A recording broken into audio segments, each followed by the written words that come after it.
প্রিয় শ্রোতা, আসসালামু আলাইকুম। মুক্তিযোদ্ধা মতিউর রহমান রেন্টুর আমার ফাঁসি চাইয়ের আজ আমরা পড়ছি দ্বিতীয় পর্ব। নিয়মিত বিভিন্ন ধরনের বই পেতে সাবস্ক্রাইব করে আমাদের পাশেই থাকুন। তো চলুন শুরু করি আমার ফাঁসি চাই বইটির দ্বিতীয় পর্ব। কেবল ব্যতিক্রম কাদের সিদ্দিকী ছাড়া। মুক্তিযুদ্ধের কিংবদন্তি কাদের সিদ্দিকী শেখ মুজিব হত্যার প্রতিবাদে ৭১-এর মুক্তিযুদ্ধের ন্যায় আবারও সশস্ত্র যুদ্ধ করা শুরু করে। শেখ মুজিব হত্যাকাণ্ডের পর আওয়ামী লীগের নেতারা এবং শেখ মুজিবের মন্ত্রিসভার সদস্যরাই খন্দকার মোস্তাক আহমেদের নেতৃত্বে মন্ত্রিসভা গঠন করে। খন্দকার মোস্তাক আহমেদ শেখ মুজিবের স্থলাভিষিক্ত হন। খন্দকার মোস্তাক আহমেদ ছিলেন শেখ মুজিবুর রহমানের মন্ত্রিসভার বাণিজ্যমন্ত্রী। বাণিজ্যমন্ত্রী খন্দকার মোস্তাক আহমেদের রাষ্ট্রপতি হওয়ার সাংবিধানিক কোনো বৈধতা ছিল না। খন্দকার মোস্তাকের রাষ্ট্রপতি হওয়া সাংবিধানিকভাবে সম্পূর্ণ অবৈধ ছিল। তবুও দেশের নতুন রাষ্ট্রপতি হন খন্দকার মোস্তাক আহমেদ এবং খন্দকার মোস্তাক আহমেদের নেতৃত্বে মন্ত্রিসভায় যোগদান করেন বর্তমানে শেখ হাসিনার মন্ত্রিসভার সদস্য আবুল হাসান চৌধুরীর পিতা সাবেক রাষ্ট্রপতি বিচারপতি আবু সাঈদ চৌধুরী।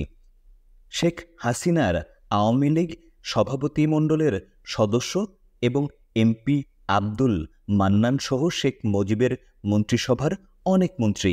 খন্দকার মোস্তাক আহমেদের রাষ্ট্রপতি হওয়া সাংবিধানিকভাবে কোনো বৈধতা না থাকা সত্ত্বেও অবৈধভাবে খন্দকার মোস্তাক আহমেদকে রাষ্ট্রপতি হিসাবে শপথ বাক্য পাঠ করান সুপ্রিম কোর্টের অস্থায়ী প্রধান বিচারপতি এবি মাহমুদ হোসেন।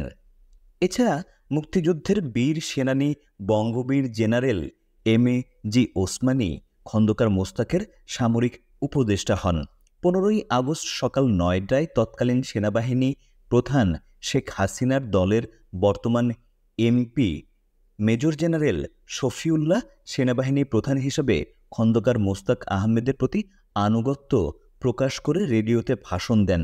এরপর আনুগত্য প্রকাশ করে রেডিওতে ভাষণ দেন বিমানবাহিনী প্রধান শেখ হাসিনার বর্তমান বিতর্কিত এপি একে খন্দকার, নৌবাহিনীর প্রধান অ্যাডমিরাল এম.এইচ. খান ও বিডিআর এবং পুলিশের প্রধানগণ। নতুন রাষ্ট্রপতি হিসাবে খন্দকার মোস্তাক আহমেদ পার্লামেন্ট মেম্বারদের সভা ডাকেন। এই সভায় যোগদান করা থেকে বিরত রাখার জন্য ছাত্রনেতা নিহত সৈয়দ নুরুল ইসলাম নুরুর নেতৃত্বে ছাত্রলীগের হাতে গোনা কয়েকজন কর্মী জোর চেষ্টা ও তদবির চালালেও আওয়ামী লীগের প্রায় সকল এমপি উক্ত সভায় যোগদান করেন।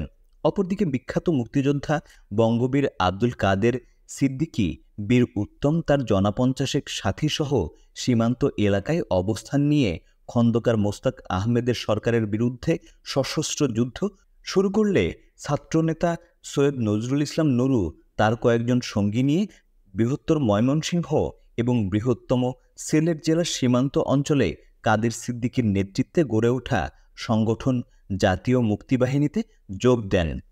ডাকসুর সাবেক ভিপি মুজাহিদুল ইসলাম সেলিম বর্তমান কমিউনিস্ট সিপিবি পার্টির সাধারণ সম্পাদক, ইসমত কাদিরা গামা, রবিউল আলম চৌধুরী বর্তমানে সরকারি আমলা ও প্রধানমন্ত্রী শেখ হাসিনার পিএস মুক্তাদির চৌধুরীদের নেতৃত্বে মাত্র শখানেক ছাত্রনেতা ও কর্মী ঢাকা বিশ্ববিদ্যালয়ে রাজনৈতিক কর্মতৎপরতা শুরু করলে এই কর্মতৎপরতা প্রতিহত করার জন্য জাসদ ছাত্রলীগ প্রবলভাবে সক্রিয় হয়ে ওঠে। 75 সালের অক্টোবর মাসের শেষের দিকে ছাত্রলীগের এই মুষ্টিমেয় নেতা কর্মী মিলে সিদ্ধান্ত নিল 4 নভেম্বর 75-এ ধানমন্ডি 32 নম্বরের বঙ্গবন্ধু শেখ মুজিবুর রহমানের বাসভবনে মৌন মিছিল করে যাওয়া হবে। 4 নভেম্বরের মৌন মিছিল সফল করে তোলার জন্য ঢাকা বিশ্ববিদ্যালয় এবং ঢাকা শহরে গোপন বৈঠক চলতে লাগল। 2 নভেম্বর দিবাগত গভীর রাতে অর্থাৎ 3 নভেম্বর প্রত্যুষে দেশের দ্বিতীয় সামরিক অভ্যুত্থান ঘটল। 3 নভেম্বর সকালে সোভিয়েত রাশিয়া নির্মিত বোমারু বিমান মিগ 21 আকাশে উড়ল এবং খুব নিচ দিয়ে ঘন ঘন মহড়া দিতে লাগল। বাংলাদেশ বেতার বা রেডিও বাংলাদেশ এবং টেলিভিশন সম্প্রচার সারাদিন বন্ধ রইল। বোমারু বিমানের নিচ দিয়ে ঘন ঘন মহড়া দেওয়া এবং রেডিও বন্ধ থাকায় দেশে যে দ্বিতীয়বার সামরিক অভ্যুত্থান হয়েছে এটা স্পষ্ট বোঝা গেল। এবং এটাও সুস্পষ্ট বোঝা গেল যে এই দ্বিতীয় সামরিক অভ্যুত্থানের জয় পরাজয়ের কোনো নিশ্চিত ফলাফল এখনও হয়নি। কোনো পক্ষই এখনও নিশ্চিত বিজয়ী হয়নি। আর এই জন্যই বোমারু বিমান MiG-21 বারবার নিচে ড্রাইভ দিয়ে প্রতিপক্ষকে বোমা মারার হুমকি দিচ্ছে এবং বেতার ও রেডিও বন্ধ রয়েছে। বোমারু বিমান বোমা মারার হুমকি দিচ্ছে কিন্তু বোমা মারছে না। এ থেকে বোঝা যাচ্ছে দুই পক্ষের সাথে আলোচনা চলছে, আর সেই জন্যই যুদ্ধ বিমান আক্রমণের মহড়া দিচ্ছে কিন্তু আক্রমণ করছে না। রাতে হঠাৎ টেলিভিশন সম্প্রচার শুরু করলো, কিন্তু অভ্যুত্থান সম্পর্কে কোনো কিছুই বলা হলো না। 4 নভেম্বর সকালবেলা পূর্ব নির্ধারিত কর্মসূচি অনুযায়ী মৌন মিছিলের প্রস্তুতি নিয়ে সপাচেক ছাত্র জনতা বিশ্ববিদ্যালয়ের বটতলায় সমবেত হল। সমবেত ছাত্র জনতা বিচ্ছিন্নভাবে সামরিক অভ্যুত্থান নিয়ে আলোচনা করল। এদের অধিকাংশেরই ধারণা সেনাবাহিনীর নতুন প্রধান মুক্তিযুদ্ধের ঘোষণাদানকারী মেজর জেনারেল জিয়াউর রহমান অভ্যুত্থান করেছেন। মুক্তিযুদ্ধের ঘোষক হিসাবে সাধারণ মানুষের কাছে জেনারেল জিয়ার একটা পরিচিতি ছিল এবং গ্রহণযোগ্যতাও ছিল। তাই অনেকেই মনে করেছে জেনারেল জিয়াউর রহমানের নেতৃত্বেই সামরিক অভ্যুত্থান হয়েছে। অবশ্য কেউ কেউ বলল ব্রিগেডিয়ার খালেদ মোশাররফ অভ্যুত্থান করেছেন। অভ্যুত্থানের নেতৃত্ব কে দিয়েছেন তা পুরোপুরি নিশ্চিত না হওয়া গেলেও একটা বিষয় নিশ্চিত হওয়া গেছে যে 15ই আগস্টে অভ্যুত্থান করে শেখ মুজিবকে যারা হত্যা করেছে তারা এখন আর ক্ষমতায় নেই এবং তারা দেশ ত্যাগ করেছে। ইতিমধ্যে আরও কয়েকশো লোক সমাবেশে যোগ দিয়েছে। 700-800 লোক নিয়ে মৌন মিছিল শুরু হলো। মৌন মিছিল ধানমন্ডি 32 নং সড়কে বঙ্গবন্ধু শেখ মুজিবুর রহমানের বাসভবন অভিমুখে যাত্রা করল। পলাশীর মোড়ে পুলিশ প্রথম বাধা দিল। পুলিশ বলছে মিছিল নিষিদ্ধ, আপনারা মিছিল করবেন না। কে মিছিল নিষিদ্ধ করেছে জিজ্ঞাসা করলে পুলিশ কোনো উত্তর দিতে পারেনি। পুলিশ বলেছে আপনারা একটু অপেক্ষা করুন, আমরা ঊর্ধ্বতন কর্তৃপক্ষের কাছে জেনে নেই। কিন্তু মিছিল থামল না, মিছিল চলতে থাকলো। পুলিশও নামকাওয়াস্তে হালকা পাতলা বাধা দিতে লাগলো, কিন্তু প্রকৃত অর্থে পুলিশি বাধা বলতে যা বোঝায় তা পুলিশ মোটেও দেয়নি। আসলে পুলিশও জানতো না কারা এখন দেশের ক্ষমতায় আছে, দেশে কি হচ্ছে, পুলিশের কি করণীয়। পুলিশ অনেকটা কিং কর্তব্যবিমূঢ় ছিল। নিঃশব্দ মৌন মিছিল সায়েন্স ল্যাবরেটরির মোড় পার হয়ে কলাবাগানের দিকে যেতে থাকলে এদিকে পাহারায় থাকা সেনাবাহিনীর 10-12 জন সৈন্য মিছিলের দিকে এগিয়ে এলো। সৈন্যদের মিছিলের দিকে এগিয়ে আসতে দেখে বেশ কিছু মিছিলকারী মিছিল ত্যাগ করে আশেপাশে সরে পড়ল। সৈন্যরা মিছিলের দিকে এগিয়ে এলো ঠিকই, কিন্তু মিছিলে বাধা দান বা সমর্থন কোনো কিছুই করল না, শুধু তাকিয়ে তাকিয়ে দেখতে লাগলো। তবে সৈন্যদের তাকানোর ভঙ্গিটা বিরূপ ছিল। তারা বাঁকা চোখেই মিছিলটাকে দেখেছে এবং মনে হয়েছে দ্বিতীয় সামরিক অভ্যুত্থান ও সৈন্যদের করণীয় সম্পর্কে তারাও নিশ্চিত হন।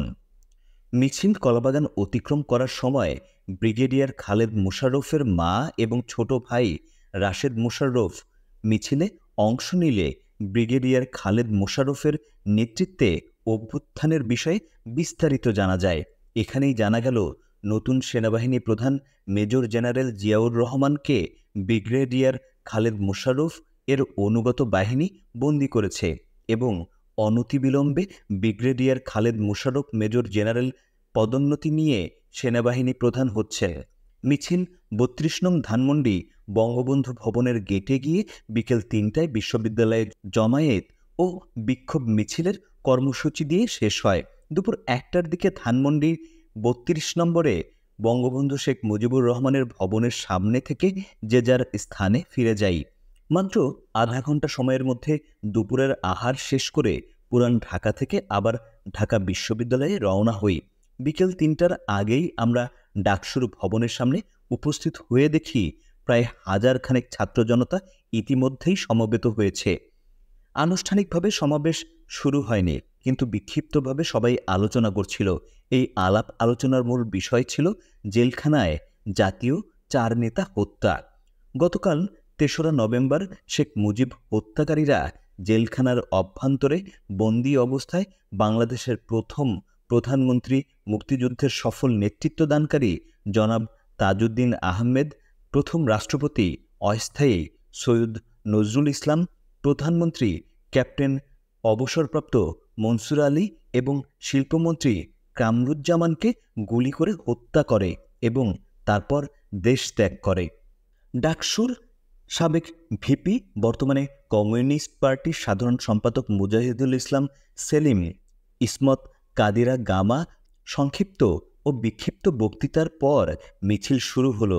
জেলখানায় জাতীয় ৪ নেতা ও হত্যার খবরে মিছিলের মানুষগুলো কেমন যেন বিমর্ষ হয়ে গেল। মিছিলটা পুরনো ঢাকার দিকে এগিয়ে যেতে লাগলো, কিন্তু মিছিলের গতি প্রকৃতিটা এমনই হলো যে এটা না হলো বিক্ষোভ মিছিল, না হলো মৌন মিছিল। মিছিলটা পুরাতন শহর দিয়ে নাজিমউদ্দিন রোডের সেন্ট্রাল জেলের সামনে দিয়ে সন্ধ্যার দিকে ঢাকা বিশ্ববিদ্যালয়ের জহিরুল হক হলের মাঠে এসে শেষ হলো। এখানে মুজাহিদুল ইসলাম সেলিম আগামী ৫ই নভেম্বর শোকসভার কর্মসূচি ঘোষণা করে পাড়ায় মহল্লায় মিছিল ও পথসভা করার নির্দেশ দিলেন। এর আগে বিকেল ৩টার দিকে সোহরাওয়ার্দী উদ্যানের দক্ষিণ পশ্চিম কোণে ৩ নেতার মাজারের সামনে জাতীয় ৪ নেতাকে দাফন দেওয়ার জন্য কবর খোঁড়া হলো, কিন্তু শেষ পর্যন্ত পুলিশের বাধার জন্য জাতীয় ৪ নেতাকে এখানে কবর দেওয়া গেল না। আমরা ১০-১১ জন মিছিল করতে করতে পুরাতন শহরে আমাদের মহল্লায় ফিরে এলাম। তখন রাত ৮টা হবে। মহল্লায় এসে পরিচিত মাইকের দোকান থেকে মাইক এবং গ্যারেজ থেকে রিক্সা নিয়ে মাইক বেঁধে মিছিল এবং পথসভা করতে লাগলাম।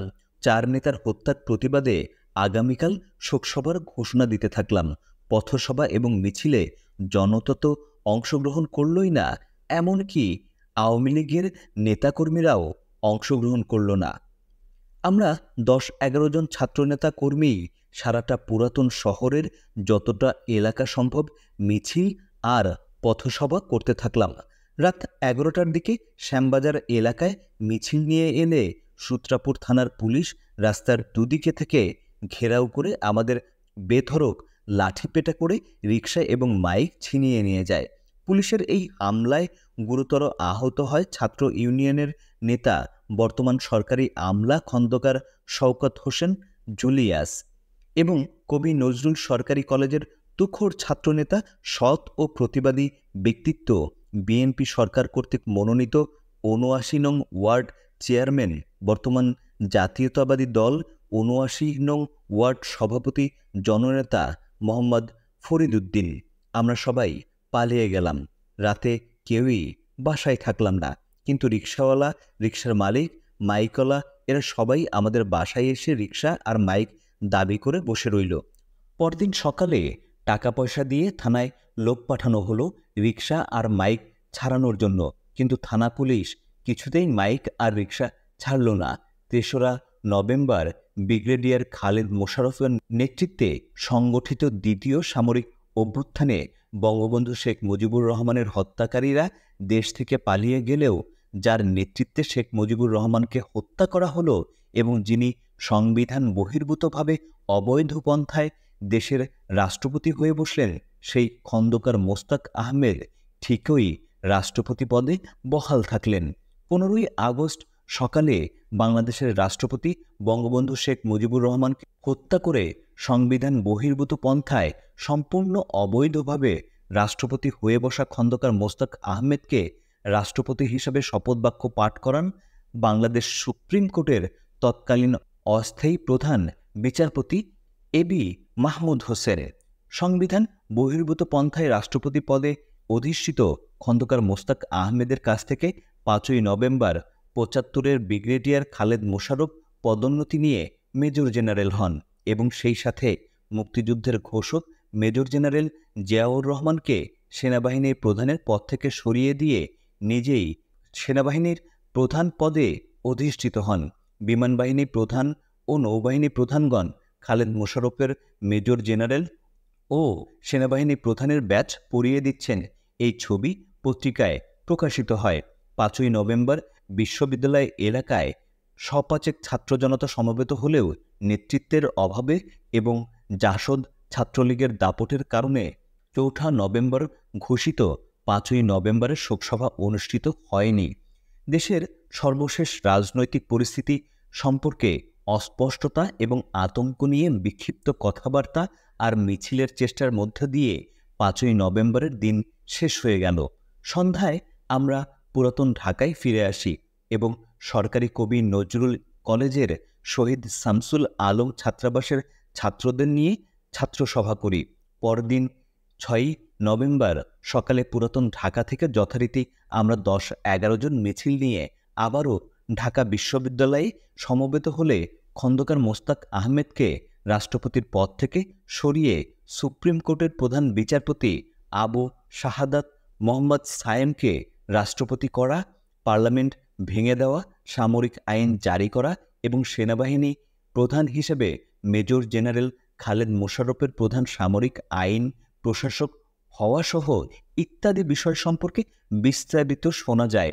এবং এই দিনেও আমাদের মিছিল ও আলোচনার কোনো আনুষ্ঠানিকতা ছিল না, সবাই ছিল বিক্ষিপ্ত এবং বিচ্ছিন্ন। সন্ধ্যা নাগাদ আমরা পুরাতন শহরে ফিরে আসি।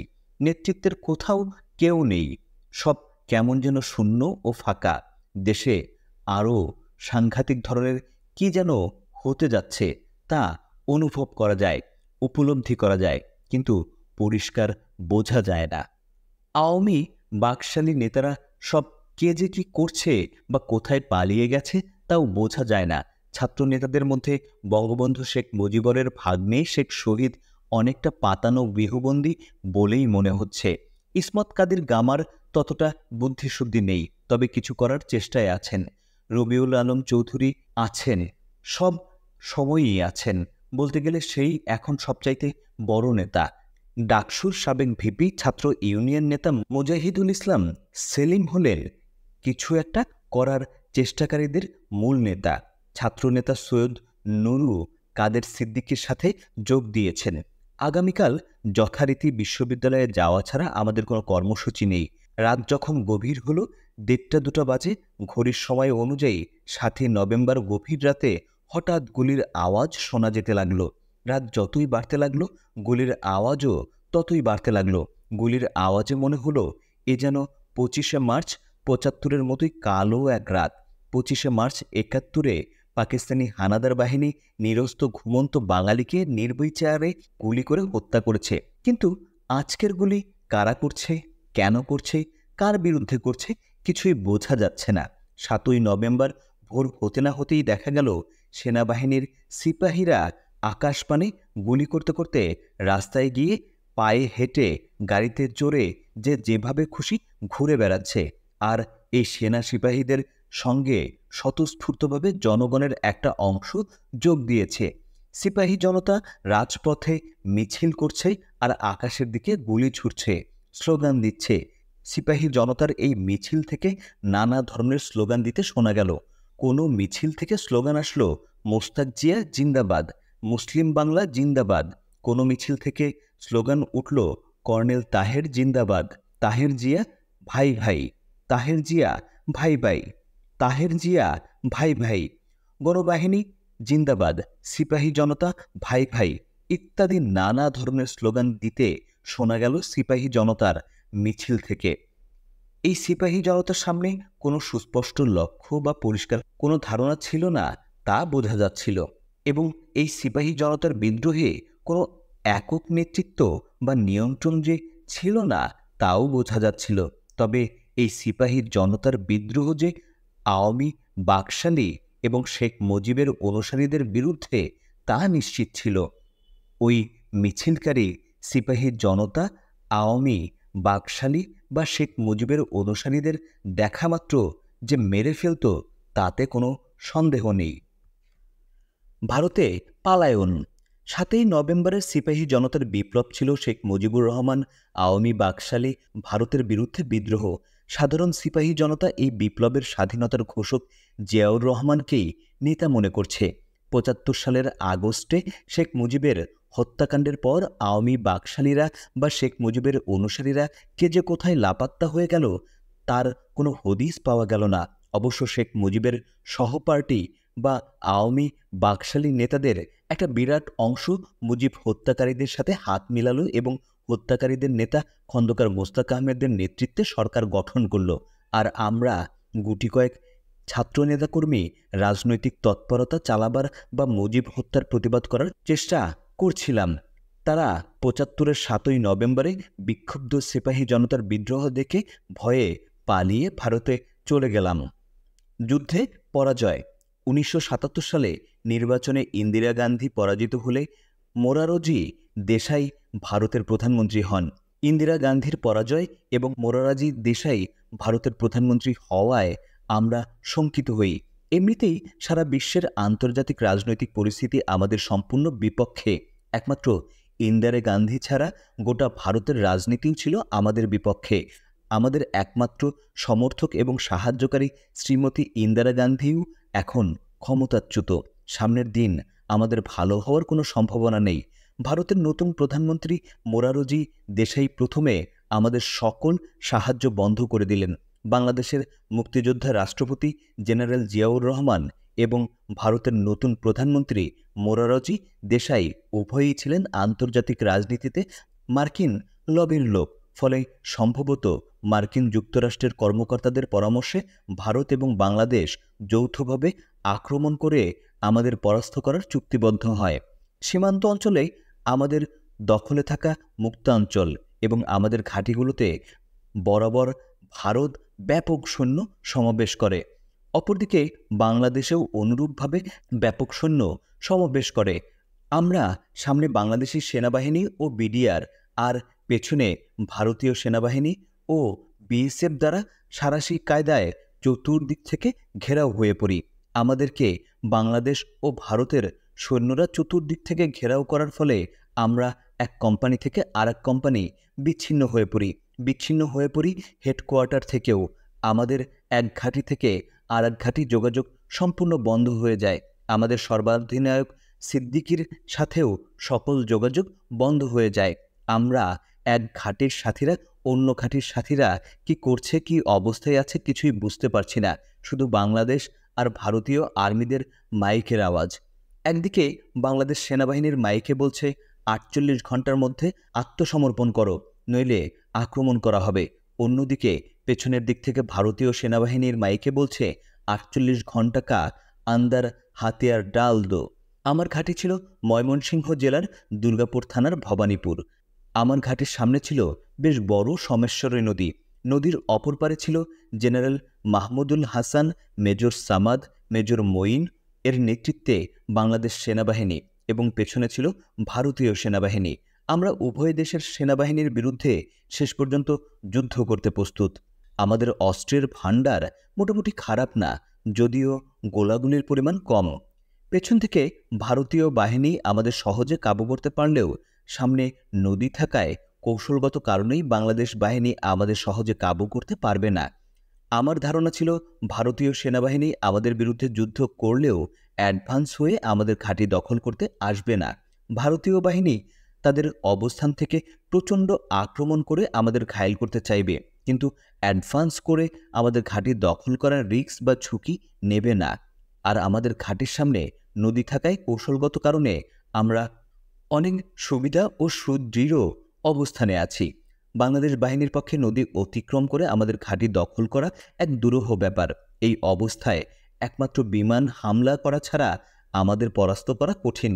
আমরা সম্ভাব্য বিমান হামলা মোকাবেলা করার জন্য আগে থেকেই মাটি কেটে শালবনের বিশাল বিশাল শাল গাছ দিয়ে উপরে সোমেশ্বর নদী, পাথর, বালি আর মাটি দিয়ে দুর্ভেদ্য মজবুত বিশালাকার বাংকার ও ট্রেন্চ তৈরি করেছি।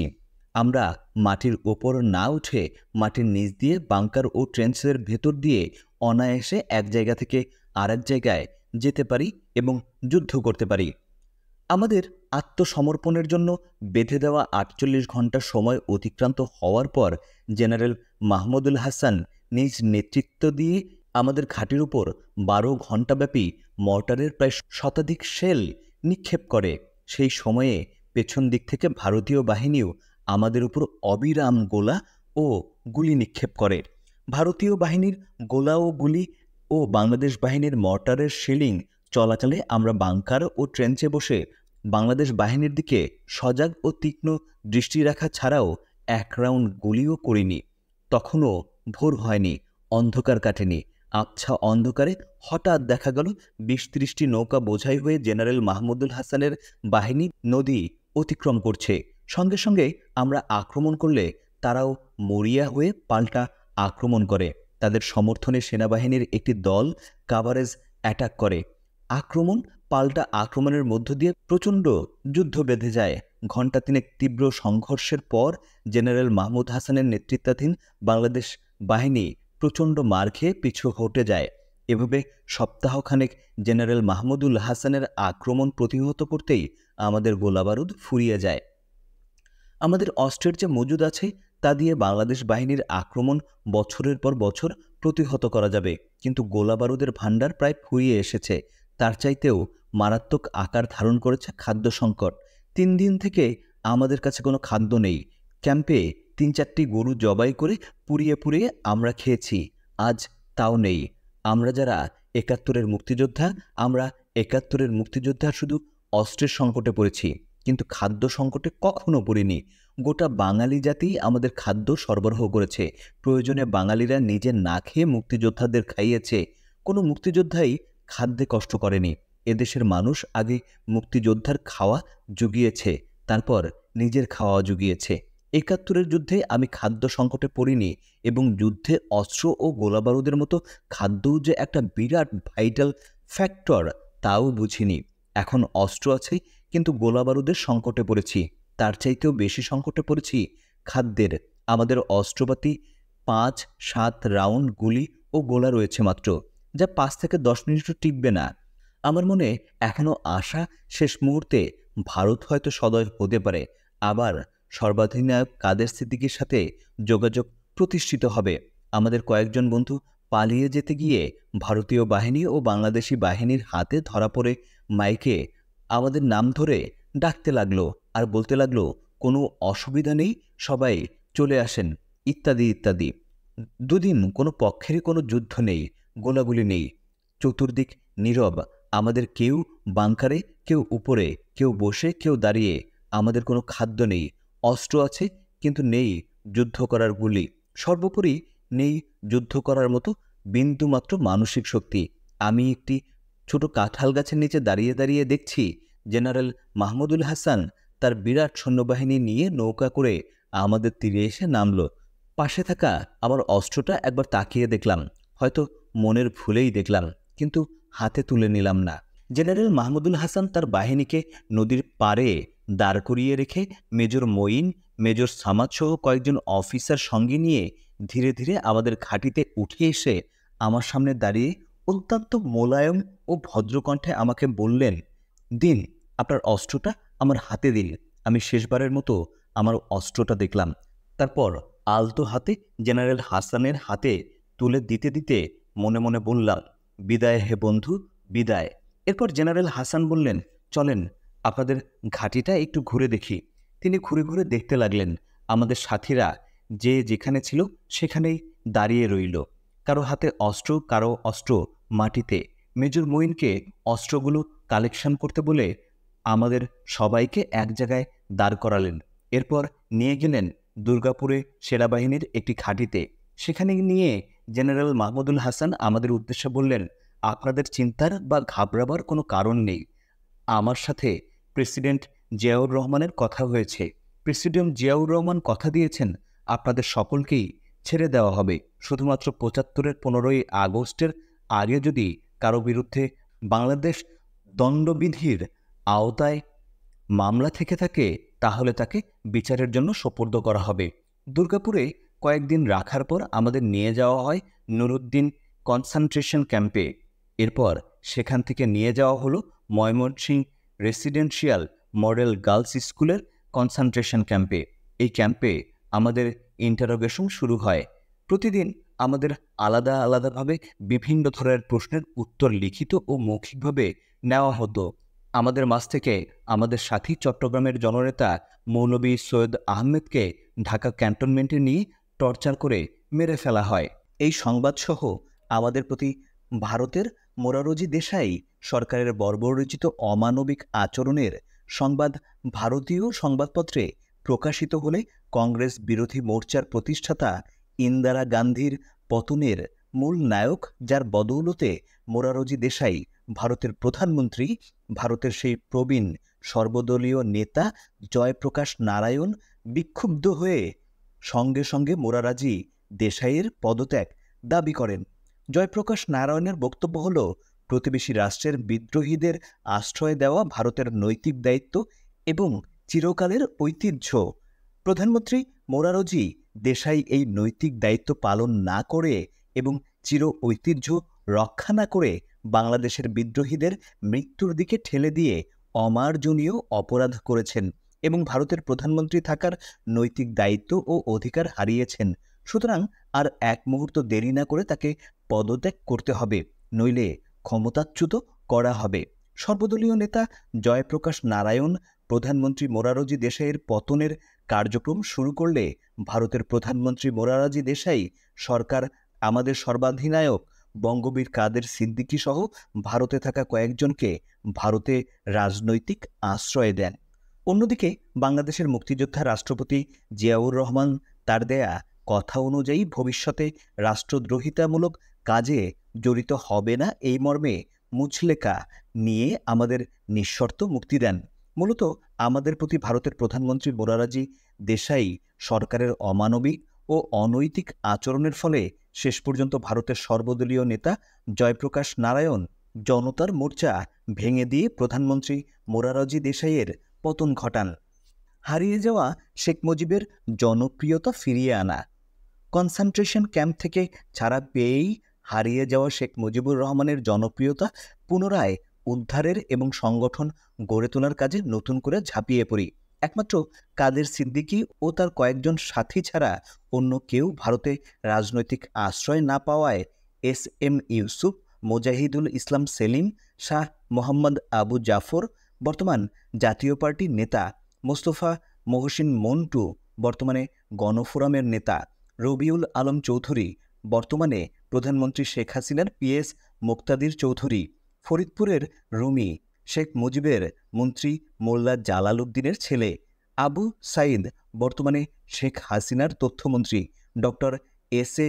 মালেক বর্তমানে প্রধানমন্ত্রী শেখ হাসিনার রাজনৈতিক উপদেষ্টা সহ শেখ মুজিব নিহত হওয়ার পর যে সকল নেতাকর্মী ভারতে গিয়েছিল তারা সকলেই একে একে দেশে ফিরে আসেন। হেদায়েতুল ইসলাম কাজল শেখ মুজিব ও এরশাদের মন্ত্রী কোরবান আলীর ভাগ্নে, 1996-এর সড়ক দুর্ঘটনায় নিহত গোলাম মোস্তফা খান মিরাজ, আব্দুস সামাদ পিন্টু, মোবারক হোসেন সেলিম বর্তমানে অগ্রণী ব্যাংকের কর্মকর্তা ও নেতা, শামীম আফজাল বর্তমানে বিচারপতি, রাজশাহীর বজলুর রহমান ছানা বর্তমানে সহকারী অ্যাটর্নি জেনারেল এবং রানাসহ আরও কিছু সাথী বন্ধু মিলে সারা দেশের সবকটি বিশ্ববিদ্যালয়, কলেজ এবং অঞ্চলে নতুন করে দ্রুত সংগঠন গড়ে তুলতে থাকি। বিশেষ দায়িত্ব হিসাবে আমি ঢাকা শহরের সবকটি কলেজ এবং মহল্লায় সংগঠন গড়ে তুলি। আমরা শুধু ছাত্র সংগঠন গড়ে তুলেই ক্ষান্ত হতাম না, যুবলীগ, কৃষক লীগ, এমনকি মূল সংগঠন আওয়ামী লীগও আমরা গঠন করে দিতাম।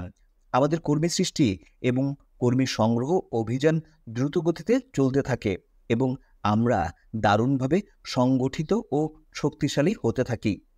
আব্দুর রাজ্জাক, এস.এম. ইউসুফ, শাহ মোহাম্মদ আবু জাফর, রবিউল আলম চৌধুরী ও শফিকুল আজিজ মকুল আওয়ামী লীগের সাবেক কেন্দ্রীয় নেতা, নামকরা তাত্ত্বিক, দৈনিক বাংলার বাণীর সহ সম্পাদক, সাহিত্যিক, সাংবাদিক, নিবেদিত প্রাণ চিরকুমার এবং আমাদের মধ্যে একটা অঘোষিত চেইন অফ কমান্ড তৈরি হয়। অন্যদিকে কিশোরগঞ্জ থেকে আসা মঞ্চ কাঁপানো ও ব্যাপক সাড়া জাগানো বক্তা ও সবচাইতে জনপ্রিয় ছাত্রনেতা ফজলুর রহমান ছাত্রলীগের সাবেক সভাপতি, আওয়ামী লীগের কেন্দ্রীয় নেতা, প্রাক্তন এমপি, 1996 সালে আওয়ামী লীগ থেকে শেখ হাসিনা কর্তৃক বহিষ্কৃত। এর জ্বালাময়ী বক্তৃতা এবং সেই সাথে অভিজ্ঞ ও তুখোর সংগঠক ক্ষম জাহাঙ্গীর এমপি, শেখ হাসিনার মন্ত্রিসভার প্রতিমন্ত্রী, এর সাংগঠনিক দক্ষতা, এই সব মিলে 15ই আগস্টে শেখ মুজিবের সাথে নিহত হয়ে যাওয়া শেখ মুজিবের জনপ্রিয়তা এবং সংগঠন নতুন প্রাণ পেতে থাকে।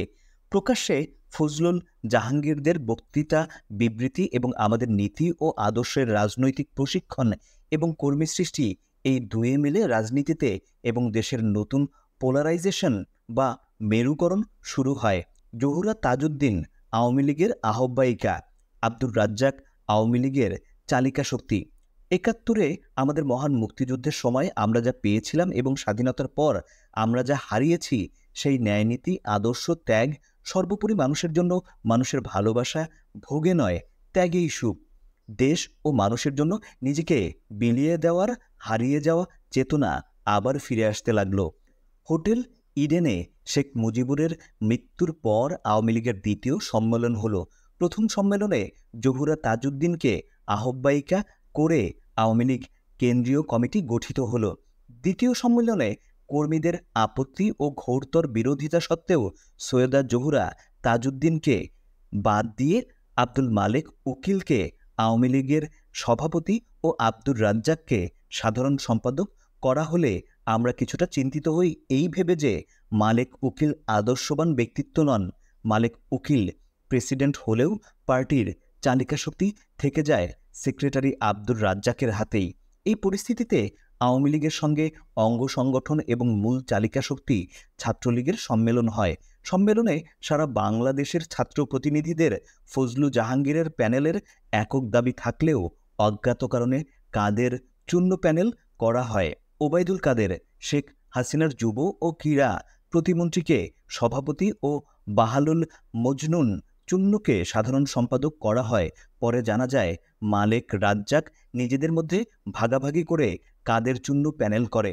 এতে আমরা যারা আদর্শের জন্য নিবেদিত প্রাণ তারা খুবই মর্মাহত হই। বাহালুল মজনুন চুন্নু নিজ শ্রম ও ব্যক্তিগত আচার ব্যবহারের মাধ্যমে নিজেকে সাধারণ সম্পাদক হিসাবে মানিয়ে নিতে পারলেও সভাপতি হিসাবে ওবায়দুল কাদের কখনোই নিজেকে প্রতিষ্ঠিত করতে পারা তো দূরের কথা, একজন সাধারণ ছাত্রনেতা হিসেবেও দাঁড়াতে পারেনি। ডাকসুর নির্বাচনে তিনবার প্রতিদ্বন্দ্বিতা করে প্রতিবারই ভোট পেয়েছে জামানত বাজেয়াপ্ত হওয়ার সামান্য কিছু উপরে। কিন্তু বাহালুল মজনু চুন্নু সাধারণ ছাত্র সমাজের কাছে একজন বিনয়ী কর্মঠ ছাত্রনেতা হিসেবে নিজেকে প্রমাণ করতে পেরেছেন। 1979 সালে মুক্তিযোদ্ধা রাষ্ট্রপতি জেনারেল জিয়াউর রহমান রাষ্ট্রপতি নির্বাচন দিলে আওয়ামী লীগ সরাসরি নিজ দলের প্রার্থী না দিয়ে গণতান্ত্রিক ঐক্যজোট এর নামে মুক্তিযুদ্ধের প্রধান সেনাপতি জেনারেল আতাউল গনি ওসমানীকে মুক্তিযোদ্ধা রাষ্ট্রপতি জেনারেল জিয়াউর রহমানের বিপরীতে রাষ্ট্রপতি প্রার্থী করে। ওই নির্বাচনে মুক্তিযোদ্ধা জেনারেল জিয়াউর রহমান মূলত আওয়ামী লীগের প্রার্থী জেনারেল এমএজি ওসমানীকে বিপুল ভোটে পরাজিত করে জনগণের প্রত্যক্ষ ভোটে দেশের প্রথম রাষ্ট্রপতি নির্বাচিত হন।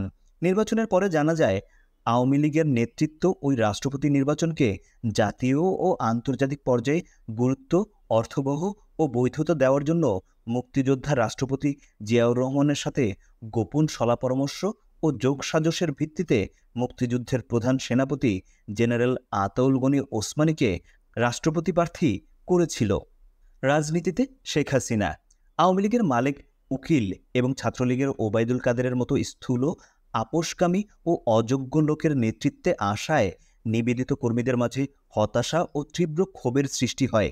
এই হতাশা ও ক্ষোভের মধ্যে আব্দুল রাজ্জাকের চরিত্র ও ভূমিকা প্রশ্নের সম্মুখীন হতে থাকে। এর মধ্যেই আসে 75 পরবর্তী আওয়ামী লীগের তৃতীয় সম্মেলন। এই সম্মেলনকে সামনে রেখে রাজ্জাক এবং তোফায়েল উভয় গ্রুপ আওয়ামী লীগের নেতৃত্ব দখলের অর্থাৎ সভাপতি ও সাধারণ সম্পাদক পদ দখলের তীব্র প্রতিযোগিতায় লিপ্ত হয়। এই প্রতিযোগিতায় মালেক উকিল রাজ্জাকের সঙ্গে থাকলেও তোফায়েল গ্রুপ নেতৃত্ব দখলের প্রশ্নে কোনো প্রকার ছাড় না দেওয়ার সিদ্ধান্তে অটল থাকে। এতে আওয়ামী লীগ ভাঙনের সম্মুখীন হয়। এমনিতেই মিজানুর রহমান চৌধুরীর নেতৃত্বে আওয়ামী লীগের একটি ক্ষুদ্র অংশ আগেই দল থেকে বেরিয়ে বিচ্ছিন্ন আওয়ামী লীগ তৈরি করেছে। নেতৃত্ব দখলের লড়াইয়ের মাঝে আওয়ামী লীগ সম্মেলন অনুষ্ঠিত হয়। অবস্থা বেগতিক দেখে দলের ভিতরে বিরুদ্ধবাদীদের মোকাবেলা করার জন্য আব্দুর রাজ্জাক আওয়ামী লীগের সভাপতি পদে শেখ মুজিবুরের মেয়ে শেখ হাসিনাকে এই ভেবে নিয়ে আসেন যে শেখ মুজিব পরিবারের এই অরাজনৈতিক মহিলা সব সময়ই তার আব্দুর রাজ্জাকের মুখাপেক্ষী হয়ে থাকবে। সেই মুজিবের জীবদ্দশায় তার ছেলে শেখ কামাল, ভাগ্নে শেখ মনি, শেখ সেলিম এবং কখনো কখনো শেখ জামাল রাজনীতিতে হস্তক্ষেপ বা নাক গলালেও শেখ হাসিনা কখনোই রাজনীতির ধারের কাছেও ঘেঁষেনি। যদিও সাম্প্রতিককালে এক সময়ে শেখ হাসিনা ইডেন মহিলা মহাবিদ্যালয়ের ভিপি ছিলেন বলে প্রচার চালানো হলেও শেখ হাসিনা নিজে কখনোই এমন দাবি করেননি। শেখ হাসিনার ভিপি থাকার প্রচারণা চালানো হলেও কবে, কখন এবং কোন সালে ভিপি ছিলেন তা প্রচার করা হয় না। বরং শেখ হাসিনা ছাত্রলীগের কেন্দ্রীয় কমিটির সদস্যও ছিলেন না, এটা তিনি ছাত্রলীগের প্রায় অনুষ্ঠানেই বলেন। তাছাড়া শেখ হাসিনা মহিলা আবার দেশের বাইরে রয়েছেন। কখনো দেশে এলেও রাজনৈতিক অনভিজ্ঞ ও অরাজনৈতিক মহিলা হওয়ার কারণেই আব্দুর রাজ্জাক যেভাবে চালাবেন শেখ হাসিনা সেভাবেই চলবেন, এই ধারণা থেকেই আব্দুর রাজ্জাক গং শেখ হাসিনাকে আওয়ামী লীগের সভাপতি করেন। অতীতে মালেক উকিলকে আওয়ামী লীগের সভাপতি এবং ওবায়দুল কাদেরকে ছাত্রলীগের সভাপতি করায় সংগঠনের নীতি ও আদর্শবান ত্যাগী নেতা কর্মী বাহিনী আব্দুর রাজ্জাকের নেতৃত্বের প্রতি আস্থা কমে যায় এবং শেখ মুজিবুরের মেয়ে শেখ হাসিনা আওয়ামী লীগের সভাপতি হওয়ায় স্বস্তি বোধ করে। সেনাবাহিনী এবং জেনারেল রাজনীতিতে বেআইনি ও অবৈধ হস্তক্ষেপ করতে থাকে এবং জনগণের উপর প্রভুত্ব ফলাতে থাকলে আমরা ৭১ ও ৭৫-এর যোদ্ধারা সেনাবাহিনীর বিকল্প শক্তি তৈরির চিন্তা করতে থাকি। ছাত্রদের রাজনৈতিক প্রশিক্ষণকালে ছাত্ররা সেনাবাহিনীর চাইতেও শক্তিশালী বাহিনী বলে ধারণা দেওয়া হতো। ছাত্রদের বোঝানো হতো সশস্ত্র কিন্তু অশিক্ষিত বাহিনী হচ্ছে সেনাবাহিনী, নিরস্ত্র কিন্তু শিক্ষিত বাহিনী হচ্ছে ছাত্রবাহিনী। সেনাবাহিনী বাস করে ক্যান্টনমেন্টের ব্যারাকে এবং ছাত্ররা বাস করে শিক্ষা প্রতিষ্ঠানের ছাত্রাবাসে। সেনাবাহিনী জনগণের বিরুদ্ধাচরণ করে এবং জনতার স্বার্থের পরিপন্থী কাজ করে। ছাত্ররা জনগণের পক্ষাবলম্বন করে এবং জনতার জন্য জীবন দান করে। আগামী দিনে লড়াই হবে, সেই লড়াইয়ে শিক্ষিত ছাত্রবাহিনীর কাছে অশিক্ষিত সেনাবাহিনী পরাজিত হবে। সেনাবাহিনীর অবসরপ্রাপ্ত জেনারেল খলিলুর রহমান এবং অবসরপ্রাপ্ত কর্নেল শওকত আলী এই দুই ব্যক্তি আওয়ামী লীগে যোগদান করলে রেজাউল বাকি, গোলাম মোস্তফা খান মিরাজ, আব্দুস সামাদ পিন্টু, মরহুম হেদায়েতুল ইসলাম কাজল, মোবারক হোসেন সেলিম এবং আরও কয়েকজন ৭১ ও ৭৫-এর যোদ্ধা মিলে আলাপ আলোচনা করে সিদ্ধান্ত নিলাম কর্নেল শওকত আলীকে নিয়ে মুক্তিযোদ্ধাদের একটি সংগঠন করার। সিদ্ধান্ত মোতাবেক কর্নেল শওকত আলীকে আহ্বায়ক করে মুক্তিযোদ্ধা সংহতি পরিষদ নামে ৭১ ও ৭৫-এর যোদ্ধাদের একটি নতুন সংগঠন গড়ে তোলা হলো। আমাদের দৃষ্টি ক্যান্টনমেন্টের দিকে। লক্ষ্য ঢাকা ক্যান্টনমেন্ট দখল। এই লক্ষ্য বাস্তবায়নে আমাদের সাংগঠনিক কার্যক্রম ও রাজনৈতিক প্রশিক্ষণ ব্যাপকভাবে বৃদ্ধি করা হলো। আমরা ছাত্র যুবকদের আসন্ন সমাজ বিপ্লবে অংশগ্রহণের ও সর্বোচ্চ ত্যাগ স্বীকারের দীক্ষা দিতে থাকলাম। ছাত্র যুবকদের বলে বয়ে জীবন দেওয়ার জন্য প্রস্তুত করতে লাগলাম। বিপ্লব করতে হলে ব্যক্তি জীবনের ভয়াবহ ক্ষতি হতে পারে, কিন্তু সেই ক্ষতির হিসেব রাখা যাবে না। কেননা বিপ্লব ব্যক্তিগত ক্ষয়ক্ষতির হিসেব রাখে না। বিপ্লব ব্যক্তিগত ক্ষয়ক্ষতির মধ্য দিয়ে সামগ্রিক ফসল এনে দেয়, যা মূলত ভবিষ্যৎ বংশধরদের নিশ্চিত সুন্দর জীবন এনে দেয়। কার্যক্রমের এই পর্যায়ে আমাদের সাথে যোগ দেয় ৭৫ সালের ৩রা নভেম্বর জেনারেল খালেদ মোশাররফের নেতৃত্বে সংগঠিত ব্যর্থ সামরিক অভ্যুত্থানের কতিপয় মুক্তিযোদ্ধা সামরিক অফিসার। যোগদানকারী সামরিক অফিসারদের মধ্যে উল্লেখযোগ্য হলেন লেফটেন্যান্ট কর্নেল AHM গাফফার বীর বিক্রম। ৭৫-এর ৩রা নভেম্বরের ব্যর্থ অভ্যুত্থানের দায়ে সামরিক বাহিনী থেকে বরখাস্ত এবং পরবর্তী পর্যায়ে রাষ্ট্রপতি হোসেন মোহাম্মদ এরশাদের বাণিজ্যমন্ত্রী। মেজর নাসির, পত্রিকার কলাম লেখক এবং বিশিষ্ট নাট্যশিল্পী লুৎফর নাহার লতার স্বামী এবং ক্যাপ্টেন হাফিজুল্লাহ। কর্নেল গাফফার সব সময় ইংরেজি রাজনৈতিক ক্লাস নিতেন। এক ক্লাসে তিনি শিখিয়েছিলেন ভোগে সুখ, সুখ আছে কিন্তু তৃপ্তি নেই। ত্যাগের সুখ এবং তৃপ্তি দুটোই আছে। ৮১ সালের ১৭ই মে বঙ্গবন্ধু শেখ মুজিবুর রহমানের অরাজনৈতিক কন্যা শেখ হাসিনা, কর্মী এবং জনতা বিমানবন্দরে শেখ হাসিনাকে নজিরবিহীন সংবর্ধনা দেয়। এই জিয়া সেই জিয়া নয়। শেখ হাসিনার দেশে ফিরে আসার ৩-৪ দিন পরই তার সাথে আমাদের প্রথম বৈঠক হয়। এই বৈঠকে আলোচনার শুরুতেই শেখ হাসিনা ছাত্রনেতা ও মুক্তিযোদ্ধাদের বলেন, আজ থেকে প্রচার চালাতে হবে এই জিয়া সেই জিয়া নয়। অর্থাৎ বর্তমান মুক্তিযোদ্ধা রাষ্ট্রপতি জিয়াউর রহমান স্বাধীনতার ঘোষক মেজর জিয়াউর রহমান নয়, শেখ হাসিনা হিটলারের তথ্য উপদেষ্টা।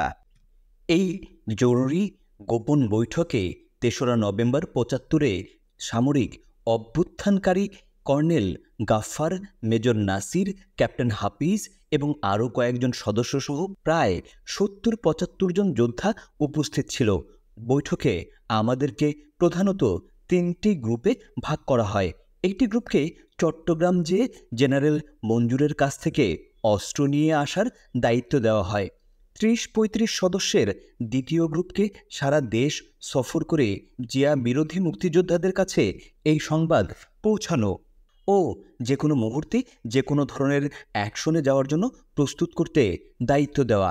বাকি সবাইকে তৃতীয় গ্রুপ হিসেবে ২৪ ঘন্টা প্রস্তুত করে ঢাকায় রাখা হয়।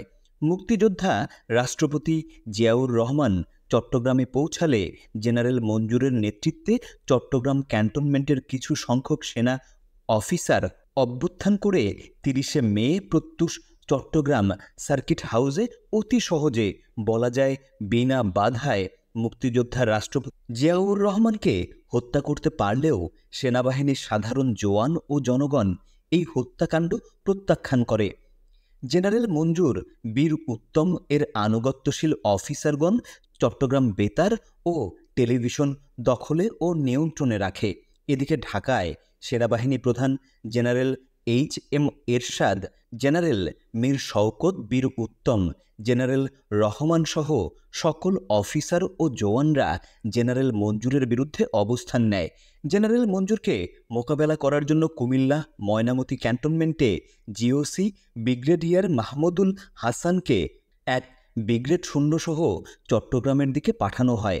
ব্রিগেডিয়ার মাহমুদুল হাসান চট্টগ্রাম সড়কের শুভপুর ব্রিজের ঢাকা পারে অবস্থান নেয় এবং শুভপুর ব্রিজের চট্টগ্রাম পারে ব্রিগেডিয়ার মাহমুদুল হাসানকে মোকাবেলা করার জন্য জেনারেল মঞ্জুরের প্রতি আনুগত্যশীল ক্যাপ্টেন দোস্ত মোহাম্মদ তার সৈন্যসহ অবস্থান নেয়।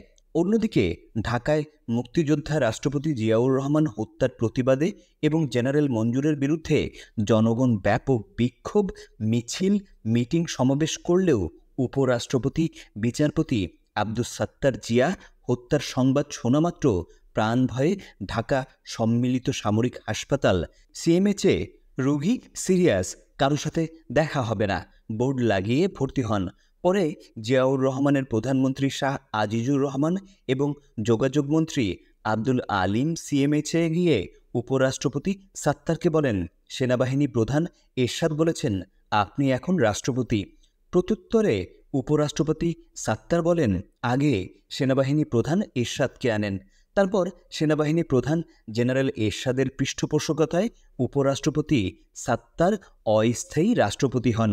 দৃশ্যত সেনাবাহিনী দুই ভাগে বিভক্ত হয়ে শুভপুর ব্রিজে পরস্পরের মুখোমুখি অবস্থান নিলেও এবং ভাই ভাইয়ে রক্তপাতের ও জীবননাশের অবস্থা সৃষ্টি হলেও কার্যত জেনারেল মঞ্জুর চট্টগ্রাম ক্যান্টনমেন্টে প্রকৃত নিয়ন্ত্রণ হারিয়ে ফেলেন। ফলে আমাদেরকে অস্ত্র সরবরাহ দেওয়ার কোনো প্রশ্নই ওঠে না। সেনাবাহিনীর সাধারণ সৈনিক জওয়ানেরা মুক্তিযোদ্ধা রাষ্ট্রপতি জিয়াউর রহমান হত্যা সমর্থন করে না এবং জিওসি জেনারেল মঞ্জুরের প্রতি আনুগত্য পরোক্ষভাবে অস্বীকার করে। জেনারেল মঞ্জুরের পক্ষে শুভপুর ব্রিজে আসা ক্যাপ্টেন দোস্ত মোহাম্মদ এর সৈন্যরা ব্রিজের অপর প্রান্তে ব্রিগেডিয়ার মাহমুদুল হাসানের সৈন্যদের বিরুদ্ধে যুদ্ধ করতে অস্বীকার করে। নন কমিশন অফিসার এবং সিপাহীরা ক্যাপ্টেন দোস্ত মোহাম্মদকে সরাসরি পরিষ্কারভাবে বলে দেয়, জেনারেল মঞ্জুর প্রেসিডেন্ট জিয়াকে হত্যা করেছে, এখন জেনারেল মঞ্জুর নিজে প্রেসিডেন্ট হবে। আমরা সুবেদার, হাবিলদার, সিপাহীরা যা আছি তাই থাকব। আমরা নিজেরা নিজেদের জীবন নেব না। আপনারা অফিসাররা যুদ্ধ করেন, আমরা যুদ্ধ করব না। তখন ক্যাপ্টেন দোস্ত মোহাম্মদ অবস্থা বেগতিক দেখে ব্রিগেডিয়ার মাহমুদুল হাসানের কাছে আত্মসমর্পণের সিদ্ধান্ত নেন এবং আত্মসমর্পণ করেন। জেনারেল মঞ্জুর বীর উত্তম চট্টগ্রাম বেতার ও টেলিভিশনে ভাষণ দিতে এবং সাংবাদিক, গণমাধ্যম ব্যক্তি ও মুক্তিযোদ্ধাদের সাথে আলোচনা করতে ক্যান্টনমেন্টের বাইরে এলে চট্টগ্রাম ক্যান্টনমেন্ট তার সম্পূর্ণ হাতছাড়া হয়ে যায়। সেনাবাহিনীর বিশেষত নন কমিশন এবং জওয়ানেরা মুক্তিযোদ্ধা রাষ্ট্রপতি জিয়াউর রহমানের প্রতি এতই আনুগত্যশীল ছিল যে সুযোগ পাওয়া মাত্র মুহূর্তের মধ্যেই তারা জেনারেল মঞ্জুর বীর উত্তমের বিরুদ্ধে বিদ্রোহ করে। ফলে জেনারেল মঞ্জুর ও তার প্রতি আনুগত্যশীল অফিসারেরা আর ফিরে যেতে তো পারেইনি, বরং পালিয়েও যেতে পারেনি। পালিয়ে যাওয়ার সময় দৃশ্যত অস্থায়ী রাষ্ট্রপতি আব্দুস সাত্তার সরকারের প্রতি আনুগত্যশীল কিন্তু প্রকৃত অর্থে মুক্তিযোদ্ধা জিয়াউর রহমানের প্রতি আনুগত্যশীল সৈন্যদের আক্রমণে মঞ্জুর সমর্থিত কয়েকজন অফিসার হতাহত হলেও মেজর খালেদ ও মেজর মুজাফফর পালিয়ে ভারত সীমান্তের দিকে না গিয়ে ঢাকা আসতে সমর্থ হয় এবং কর্নেল শওকত আলীর শেল্টারে থাকে। অন্যদিকে জেনারেল মঞ্জুর বীর উত্তম সহ আরও কয়েকজন অনুগামী অফিসার জিয়া সৈনিকদের হাতে গ্রেপ্তার হলে জিয়াউর রহমান হত্যায় নিরাপদ দূরত্ব থেকে জড়িত তৎকালীন সেনাবাহিনীর প্রধান জেনারেল HM এরশাদ গ্রেপ্তারকৃত জেনারেল মঞ্জুরকে সঙ্গে সঙ্গে হত্যা করান। জেনারেল এরশাদ জিয়া হত্যায় তার সংশ্লিষ্টতা প্রকাশ না হয়ে পড়ে, সেই জন্য জেনারেল মঞ্জুর বীর উত্তমকে গ্রেপ্তার হওয়ার সঙ্গে সঙ্গে হত্যা করা হয়।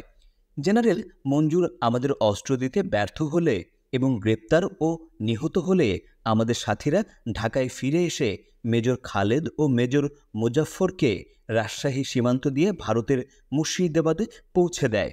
মুক্তিযোদ্ধা রাষ্ট্রপতি জিয়াউর রহমান হত্যায় জড়িত গ্রেপ্তারকৃত জেনারেল মঞ্জুরের সাথী 12 জন মুক্তিযোদ্ধা সামরিক অফিসারের গোপন সামরিক আদালত বা কোর্ট মার্শালে বিচার শুরু হলে কর্নেল শওকতের নেতৃত্বে মুক্তিযোদ্ধা সংহতি পরিষদ, মেজর জিয়াউদ্দিনের নেতৃত্বে মুক্তিযোদ্ধা সংগ্রাম পরিষদ এবং মুক্তিযুদ্ধের deputy sector commander lieutenant colonel Kazi নুরুজ্জামানের নেতৃত্বে মুক্তিযোদ্ধা সংসদ, এই 3টি মুক্তিযোদ্ধা সংগঠন ওই বিচারের বিরুদ্ধে এবং গ্রেপ্তারকৃত মুক্তিযোদ্ধা সামরিক অফিসারদের মুক্তির দাবিতে আন্দোলনের ডাক দেয়। উল্লেখিত 3টি মুক্তিযোদ্ধাদের সংগঠন ঢাকায় বিক্ষোভ মিছিল, সমাবেশ ইত্যাদি কর্মসূচি চালিয়ে যেতে থাকে এবং এই সকল কর্মসূচিতে মুক্তিযুদ্ধের পক্ষের রাজনৈতিক দলসমূহের সমর্থন এবং অংশগ্রহণের জন্য জোর প্রচেষ্টা চালাতে থাকে। কিন্তু একমাত্র আব্দুর রাজ্জাক ছাড়া অন্য কোনো রাজনৈতিক নেতাকে ওই সময় পাওয়া যায়নি। মুক্তিযোদ্ধা সামরিক অফিসারদের মুক্তির জন্য মুক্তিযোদ্ধাদের আন্দোলন সত্ত্বেও মুক্তিযোদ্ধা রাষ্ট্রপতি জিয়াউর রহমান হত্যার অভিযোগে সামরিক আদালতের গোপন বিচারে 12 জন মুক্তিযোদ্ধা সামরিক অফিসারের ফাঁসিতে মৃত্যুদণ্ড কার্যকর হলো। এদিকে সেনাবাহিনী প্রধান জেনারেল HM এরশাদের পৃষ্ঠপোষকতায় প্রতিষ্ঠিত অস্থায়ী রাষ্ট্রপতি আব্দুস সাত্তার নতুন রাষ্ট্রপতি নির্বাচন ঘোষণা করেন এবং তিনি নিজে প্রার্থী হন। আওয়ামী লীগের পক্ষ থেকে শেখ হাসিনা অস্থায়ী রাষ্ট্রপতি বিচারপতি আব্দুস সাত্তারের বিপরীতে ডক্টর কামাল হোসেনকে রাষ্ট্রপতি প্রার্থী করে নির্বাচনে অংশগ্রহণ করেও নির্বাচনের তারিখ পিছানোর দাবি করতে থাকেন। কিন্তু সেনাবাহিনী প্রধান এরশাদ সমর্থিত বিচারপতি সাত্তার সরকার আওয়ামী লীগের নির্বাচন পেছনের দাবিকে অগ্রাহ্য করে। 81 সালের ওই রাষ্ট্রপতি নির্বাচনে বাংলাদেশের ইতিহাসের সবচাইতে বেশি সংখ্যক ব্যক্তি রাষ্ট্রপতি প্রার্থী হলে সরকারি গোয়েন্দা সংস্থা NSI এর কর্মকর্তারা রাষ্ট্রপতি প্রার্থীদের মোটা অঙ্কের ঘুষ দিয়ে প্রার্থিতা প্রত্যাহার করায়। অন্যদিকে আওয়ামী লীগ প্রধান শেখ হাসিনা যে একজন রাষ্ট্রপতি প্রার্থীকে হত্যা করে তাদের নির্বাচন পেছানোর দাবি বাস্তবায়িত করার গোপন নির্দেশ দেন। উল্লেখ্য, এক প্রার্থী খুন হলে নির্বাচনী আইন অনুযায়ী ওই নির্বাচন 3 মাসের জন্য স্থগিত হয়ে যাবে। প্রার্থী হত্যায় শেখ হাসিনার গোপন নির্দেশ বাস্তবায়িত না হওয়ায় এবং সাত্তার সরকার আওয়ামী লীগের নির্বাচন পেছানোর দাবি মেনে না নেওয়ায় নির্দিষ্ট সময়ে রাষ্ট্রপতি নির্বাচন হয় এবং সেই নির্বাচনে সেনাবাহিনী সমর্থিত বিএনপি প্রার্থী বৃদ্ধ বিচারপতি আব্দুস সাত্তার বিপুল ভোটের ব্যবধানে আওয়ামী লীগ প্রার্থী ডক্টর কামাল হোসেনকে পরাজিত করে রাষ্ট্রপতি নির্বাচিত হন। বিচারপতি সাত্তার রাষ্ট্রপতি হলেও মূলত ক্ষমতা থেকে যায় সেনাবাহিনী প্রধান জেনারেল এরশাদের হাতে।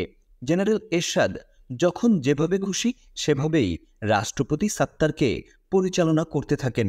প্রকৃত অর্থে জনগণের ভোটে নির্বাচিত রাষ্ট্রপতি বিচারপতি আব্দুস সাত্তার হয়ে যান সেনাবাহিনী প্রধান জেনারেল এরশাদের নাচের পুতুল। Lebanon training. 1975 সালের 15ই আগস্ট বঙ্গবন্ধু শেখ মুজিবকে হত্যা করার পর যারা কাদের সিদ্দিকী এর সঙ্গে মিলে ওই হত্যাকাণ্ডের প্রতিবাদে যুদ্ধ করেছিল তাদের কয়েকজন 1982 সালের জানুয়ারি মাসের প্রথম সপ্তাহে ধানমন্ডি 32 নম্বরে বঙ্গবন্ধু শেখ মুজিব কন্যা শেখ হাসিনার সঙ্গে সাক্ষাৎ করে ঢাকা ক্যান্টনমেন্ট দখল করার একটা প্রস্তাব ও পরিকল্পনা জানালে শেখ হাসিনা উক্ত প্রস্তাব ও পরিকল্পনা সানন্দে গ্রহণ করেন। পরিকল্পনাটা থাকে এই রকম যে রাজনৈতিক শিক্ষা ও প্রশিক্ষণপ্রাপ্ত এবং কমিউটেড 25-30 হাজার যুবককে সামরিক প্রশিক্ষণ দিয়ে মৃত্যুর জন্য প্রস্তুত করে নির্দিষ্ট একটি দিনে ঢাকা ক্যান্টনমেন্টে কমান্ডো হামলা করে দখলে নিয়ে নেওয়া। আর ঢাকা ক্যান্টনমেন্ট দখল করে নেওয়া মানেই বাংলাদেশের রাষ্ট্রীয় ক্ষমতা দখল করে ফেলা। শেখ হাসিনা সর্বশক্তি দিয়ে এই পরিকল্পনা বাস্তবায়িত করার নির্দেশ দিলেন এবং তার নিজের পক্ষ থেকে সর্বপ্রকার সাহায্য সহযোগিতা এবং নেতৃত্ব দেওয়ার কথা ঘোষণা করলেন।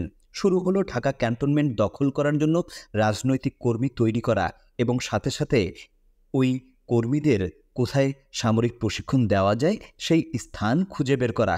কর্মী সংগ্রহের জন্য সারা দেশে গোপনে রাজনৈতিক প্রশিক্ষণ শুরু হলো। এই কর্মীদের মন মানসিকতা ও ধ্যান ধারণা এবং ব্যক্তিগত গুণাবলীর প্রতি বিশেষ নজর দেওয়া হলো। অল্প কিছুদিনের মধ্যেই বড় ধরনের একটা কর্মী বাহিনী তৈরি করা গেল। এই কর্মী বাহিনীর মধ্যে থেকে রাজনৈতিক শিক্ষা দিয়ে বাছাই করে একটা ব্যাচ তৈরি করা হলো সামরিক শিক্ষার জন্য, অর্থাৎ মিলিটারি বা আর্মি ট্রেনিংয়ের জন্য প্রথম ব্যাচ তৈরি করা হলো। কিন্তু সমস্যা হলো সামরিক শিক্ষা দেওয়ার জায়গা এবং অস্ত্র কোথায় পাওয়া যাবে। রাজনৈতিক শিক্ষা দেওয়া যত সহজ, সামরিক প্রশিক্ষণ দেওয়া অত সহজ নয়। সামরিক প্রশিক্ষণ দিতে হলে প্রথমেই প্রয়োজন একটা নিরাপদ মুক্ত এলাকা, যে এলাকায় প্রশিক্ষণার্থীরা নিরাপদে অস্ত্র চালানোর মাধ্যমে অস্ত্র শিক্ষা গ্রহণ করবে। 1971 সালে আমাদের মহান মুক্তিযুদ্ধের সময় আমরা ভারতীয় এলাকা নিরাপদে প্রশিক্ষণের জন্য ব্যবহার করেছিলাম, কিন্তু এখন তা সম্ভব নয়। মাত্র কয়েক বছর আগে ভারত তার মাটি থেকে কাদের সিদ্দিকীর বাহিনীকে তাড়িয়ে দিয়েছে। সামরিক প্রশিক্ষণের জন্য ভারতের মাটি ব্যবহারের কোনো সম্ভাবনাই নেই। বাংলাদেশের সুন্দরবন এবং হিল ট্র্যাকও সামরিক শিক্ষার জন্য মোটেই নিরাপদ নয়। আন্তর্জাতিক দুনিয়ায় আমাদের কোনো বন্ধু নেই। আফগানিস্তান কট্টর মৌলবাদীদের নিয়ন্ত্রণে, সেখানেও আমাদের কোনো জায়গা নেই। সোভিয়েত ইউনিয়ন এর কোনো সারা শব্দ নেই। এমতো অবস্থায় চিন্তা করতে করতে লেবানন এবং PLO প্যালেস্টাইন লিবারেশন অর্গানাইজেশনের কথা বিবেচনায় এসে গেল। গোপন যোগাযোগ করা হলো PLOর ঢাকাস্থ প্রতিনিধি আহমেদ এ রাজেকের সাথে। PLOর ঢাকাস্থ গুলশান অ্যাম্বাসিতে PLO প্রতিনিধি আহমেদ এ রাজেকের সাথে গোপনে কয়েক দফা বৈঠক হলো। আহমেদ এ রাজেককে খোলাখুলি বলা হলো, আমরা সামরিক প্রশিক্ষণ চাই, বিনিময়ে তোমরা যা চাও আমরা দেব। আহমেদ এ রাজেক মাসখানেক সময় চাইল। মাসখানেক পর আহমেদ এ রাজেক এর সাথে আবারও বৈঠক হলো। বৈঠকে সিদ্ধান্ত হলো PLO আমাদেরকে লেবাননের মাটিতে সামরিক প্রশিক্ষণ দিয়ে দেবে, বিনিময়ে আমাদেরকে PLOর পক্ষে ইসরায়েলিদের বিরুদ্ধে যুদ্ধ করতে হবে। আমরা রাজি হলাম। আমাদের প্রথম ব্যাচ লেবাননে গেলে তাদের প্রশিক্ষণ দিয়ে ইসরায়েলের বিপক্ষে PLOর পক্ষে যুদ্ধ করার জন্য সরাসরি রণাঙ্গনে পাঠিয়ে দেওয়া হবে। প্রথম ব্যাচ যুদ্ধ করতে থাকবে, দ্বিতীয় ব্যাচ লেবাননে যাবে। দ্বিতীয় ব্যাচের প্রশিক্ষণ শেষে রণাঙ্গনে গিয়ে যুদ্ধ করতে শুরু করলে প্রথম ব্যাচ বাংলাদেশে ফেরত দেবে। অর্থাৎ আমাদের একটা ব্যাচকে সব সময়ই PLOর হয়ে যুদ্ধ করতে হবে। আমাদের বিমানে করে লেবাননে নিয়ে যাওয়া এবং ঢাকায় নিয়ে আসার ব্যয় PLO বহন করবে। আমাদের যারা যুদ্ধ করবে তাদের PLO বেতন দেবে। সময়ে সময়ে সকল বিষয়ে বঙ্গবন্ধু শেখ মুজিব কন্যা জননেত্রী শেখ হাসিনাকে জানানো হলো এবং তার পরামর্শ নেওয়া হলো। PLOর সাথে বৈঠকের সিদ্ধান্ত অনুযায়ী প্রথম ব্যাচকে 82 সালের মে মাসের শেষ সপ্তাহে লেবাননে পাঠিয়ে দেওয়া হলো। প্রথম ব্যাচ সামরিক প্রশিক্ষণ শেষে ইসরায়েলি সীমান্তে গিয়ে PLOর পক্ষে যুদ্ধ করতে লাগলো। এদিকে দ্বিতীয় ব্যাচ লেবাননে যাওয়ার জন্য প্রস্তুত হলো। এমন সময় ইসরায়েল আক্রমণ করে লেবাননই দখল করে নিল। আমাদের সকল যোদ্ধা ইসরায়েলিদের হাতে বন্দী হলো। আমাদের সব পরিকল্পনা ও কর্মসূচি ভেস্তে গেল। আমাদের যোদ্ধাদের মা বাবা আত্মীয় স্বজন সবাই কান্নাকাটি শুরু করলো। মুজিব কন্যা শেখ হাসিনা বেমালুম সব ভুলে গেলেন, নিঃশব্দে নীরব থাকলেন। আমাদের ছেলেদের ব্যাপারে কোনো দিন আর কোনো কথা বললেন না। অতপর অতি কষ্টে পাকিস্তান রেড ক্রসের মাধ্যমে ইসরায়েলের হাতে বন্দী আমাদের যোদ্ধাদের দেশে ফিরিয়ে আনা হলো। এরশাদকে ক্ষমতা গ্রহণের আমন্ত্রণ।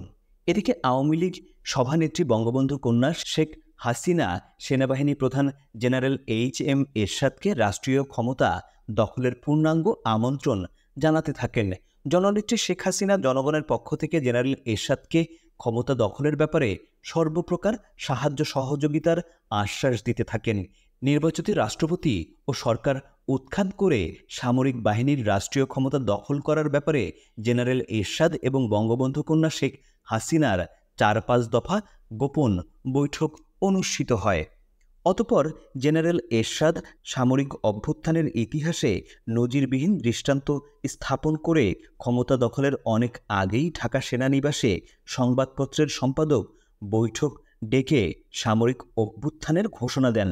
82 সালের মার্চের 24 তারিখ জেনারেল এরশাদ বিনা বাধায় বিনা বাক্যে জনগণ কর্তৃক নির্বাচিত রাষ্ট্রপতি বিচারপতি আব্দুস সাত্তারকে রাষ্ট্রপতি ভবন থেকে বঙ্গভবন থেকে গলা ধাক্কা দিয়ে বের করে দেন এবং পরের দিন আবার কলার ধরে নিয়ে এসে রেডিও টেলিভিশনে নিজের অযোগ্যতা ও তার সরকারের দুর্নীতি স্বজনপ্রীতি ইত্যাদি কারণে স্বেচ্ছায় সেনাবাহিনী প্রধান এরশাদের নিকট ক্ষমতা হস্তান্তর করে তিনি রাষ্ট্রপতি সাত্তার বিদায় নিলেন এই মর্মে ভাষণ দিতে বাধ্য করে।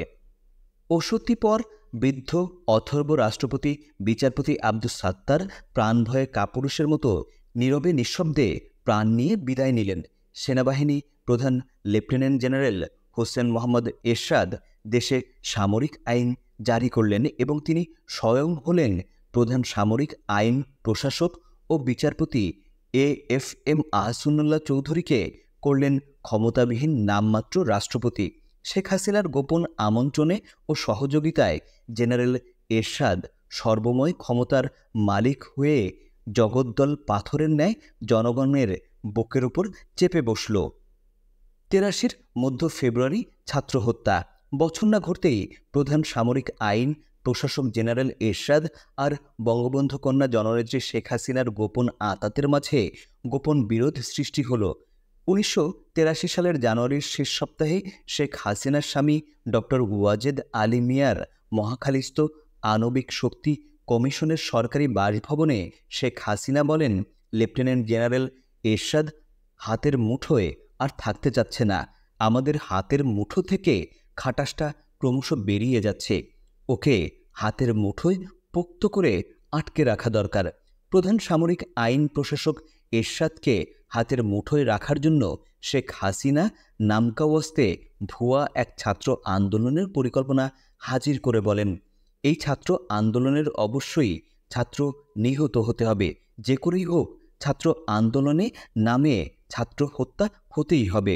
ছাত্র হত্যা হলে ছাত্র আন্দোলন চাঙ্গা হবে, আর ছাত্র আন্দোলন চাঙ্গা থাকলেই কেবল CMLA জেনারেল এরশাদকে হাতের মুঠোয় শক্তভাবে রাখা যাবে। শেখ হাসিনা ছাত্র আন্দোলনের নামে ছাত্র হত্যার কঠিন নির্দেশও পরিকল্পনা দিলেন। কোনো আততায়ী বা অজ্ঞাত ঘাতকের হাতে ছাত্র হত্যা হলে কাজ হবে না। ছাত্র হত্যা হতে হবে সামরিক শাসক এরশাদের মিলিটারি অথবা পুলিশের হাতে। বঙ্গবন্ধু কন্যা শেখ হাসিনা বললেন, টাকা যাই লাগুক, এটা করতেই হবে। কিভাবে এই পরিকল্পনা বাস্তবায়িত করা যায়, সবাই এই নিয়ে খুব ব্যস্ত, চিন্তিত। যোগাযোগ হলে প্যারামিলিটারি ট্রুপস আর্মড পুলিশের company commander senior SP Hafizur Rahman লস্করের সঙ্গে। এই হাফিজুর রহমান লস্কর পুলিশের অফিসার হয়েও দীর্ঘদিন যাবৎ এনএসআইয়ের ডেপুটি ডাইরেক্টর পদে ঘাপটি মেরে বসেছিলেন। এরশাদ ক্ষমতায় এসেই হাফিজুর রহমান লস্করকে এই বলে এনএসআই থেকে ঝেঁটিয়ে বিদায় করেছেন যে, তুমি পুলিশের লোক হয়ে এখানে কি করো, যাও পুলিশের পোশাক পরে রাস্তায় চোর ধরো।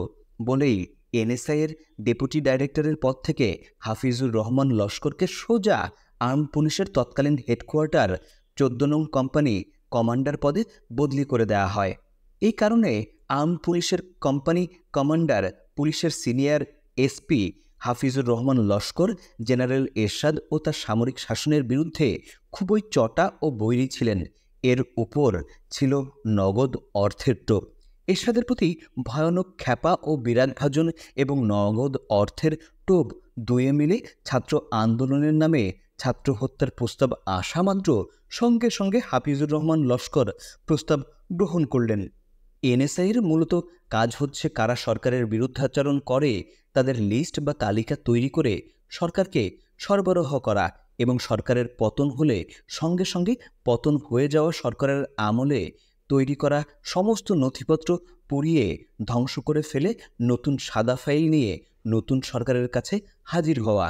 30 মে 1981 প্রেসিডেন্ট জিয়াউর রহমান নিহত হলে এনএসআইয়ের কর্মকর্তাগণ জিয়া এবং বিএনপি সরকারের আমলে তৈরি করা সমস্ত নথিপত্র পুড়িয়ে ফেলতে যায়। কিন্তু যে মুহূর্তে নথিপত্রে অগ্নিসংযোগ করতে যাবে, ঠিক সেই মুহূর্তে উপরাষ্ট্রপতি বিচারপতি সাত্তার অস্থায়ী রাষ্ট্রপতি পদে অধিষ্ঠিত হন, অর্থাৎ বিএনপি সরকারই টিকে যায়।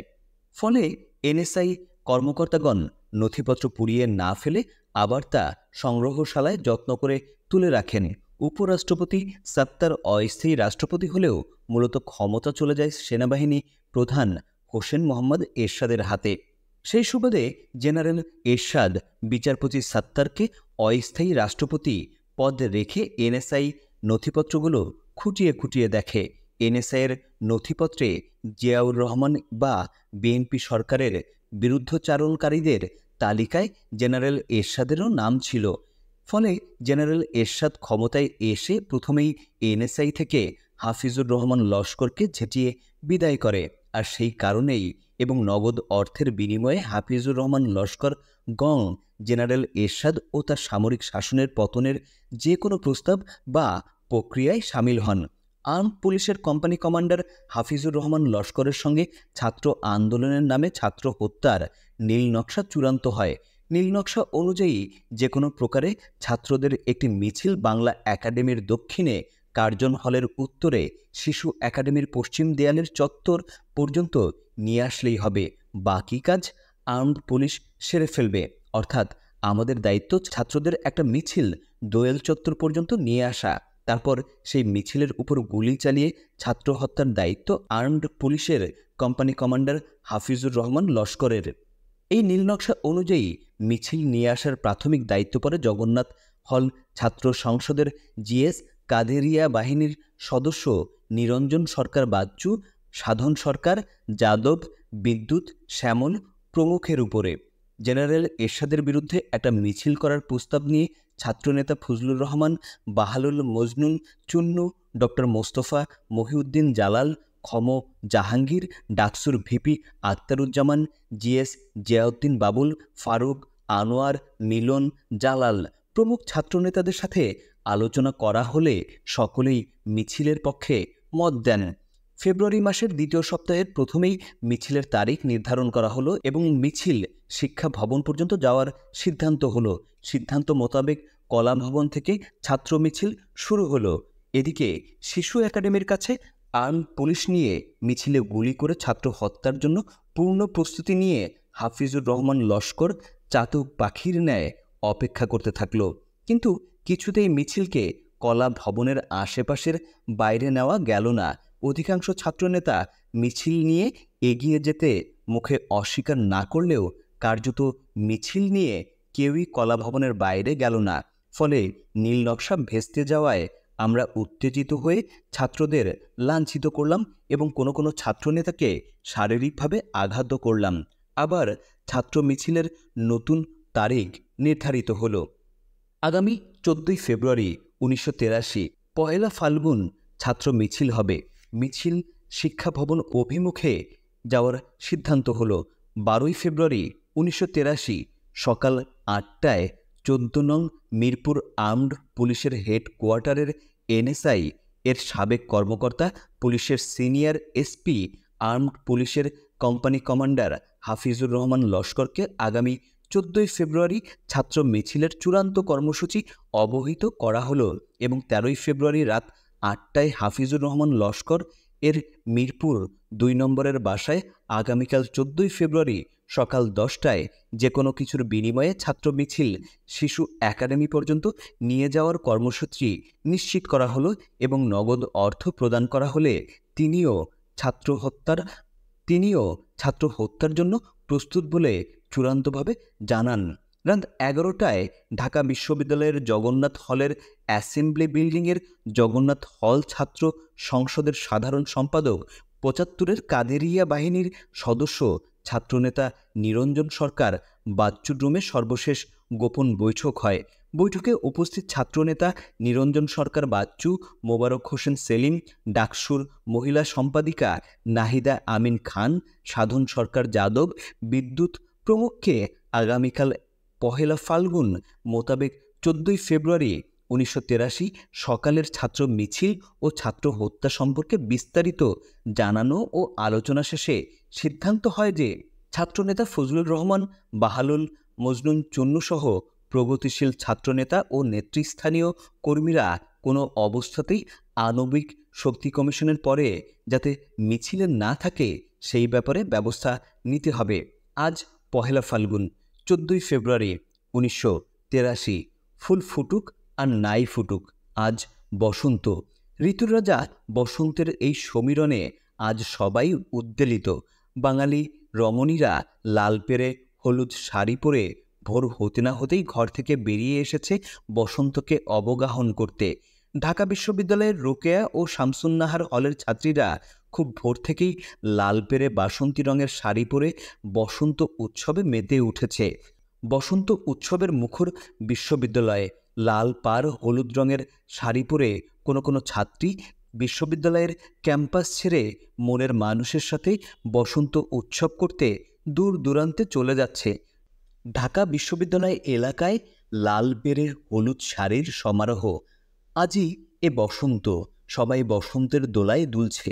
কেউ জানে না একটু পরে কি ঘটতে যাচ্ছে, কে নিহত হতে যাচ্ছে, কোন স্নেহময়ী মাতার বুক খালি হচ্ছে, কোন পিতা সন্তানহারা হচ্ছে। বেলা 10টার দিকে কলা ভবনের সামনে অপরাজেয় বাংলার পাদদেশে মিছিলের উদ্দেশ্যে ছাত্ররা জমায়েত হতে শুরু করে। একটি মোটরসাইকেল ধানমন্ডি 32 নম্বরে শেখ হাসিনা বিশ্ববিদ্যালয় এবং আর্মড পুলিশের হাফিজুর রহমান লস্করের সাথে সার্বক্ষণিক যোগাযোগ রক্ষা করে যাচ্ছে।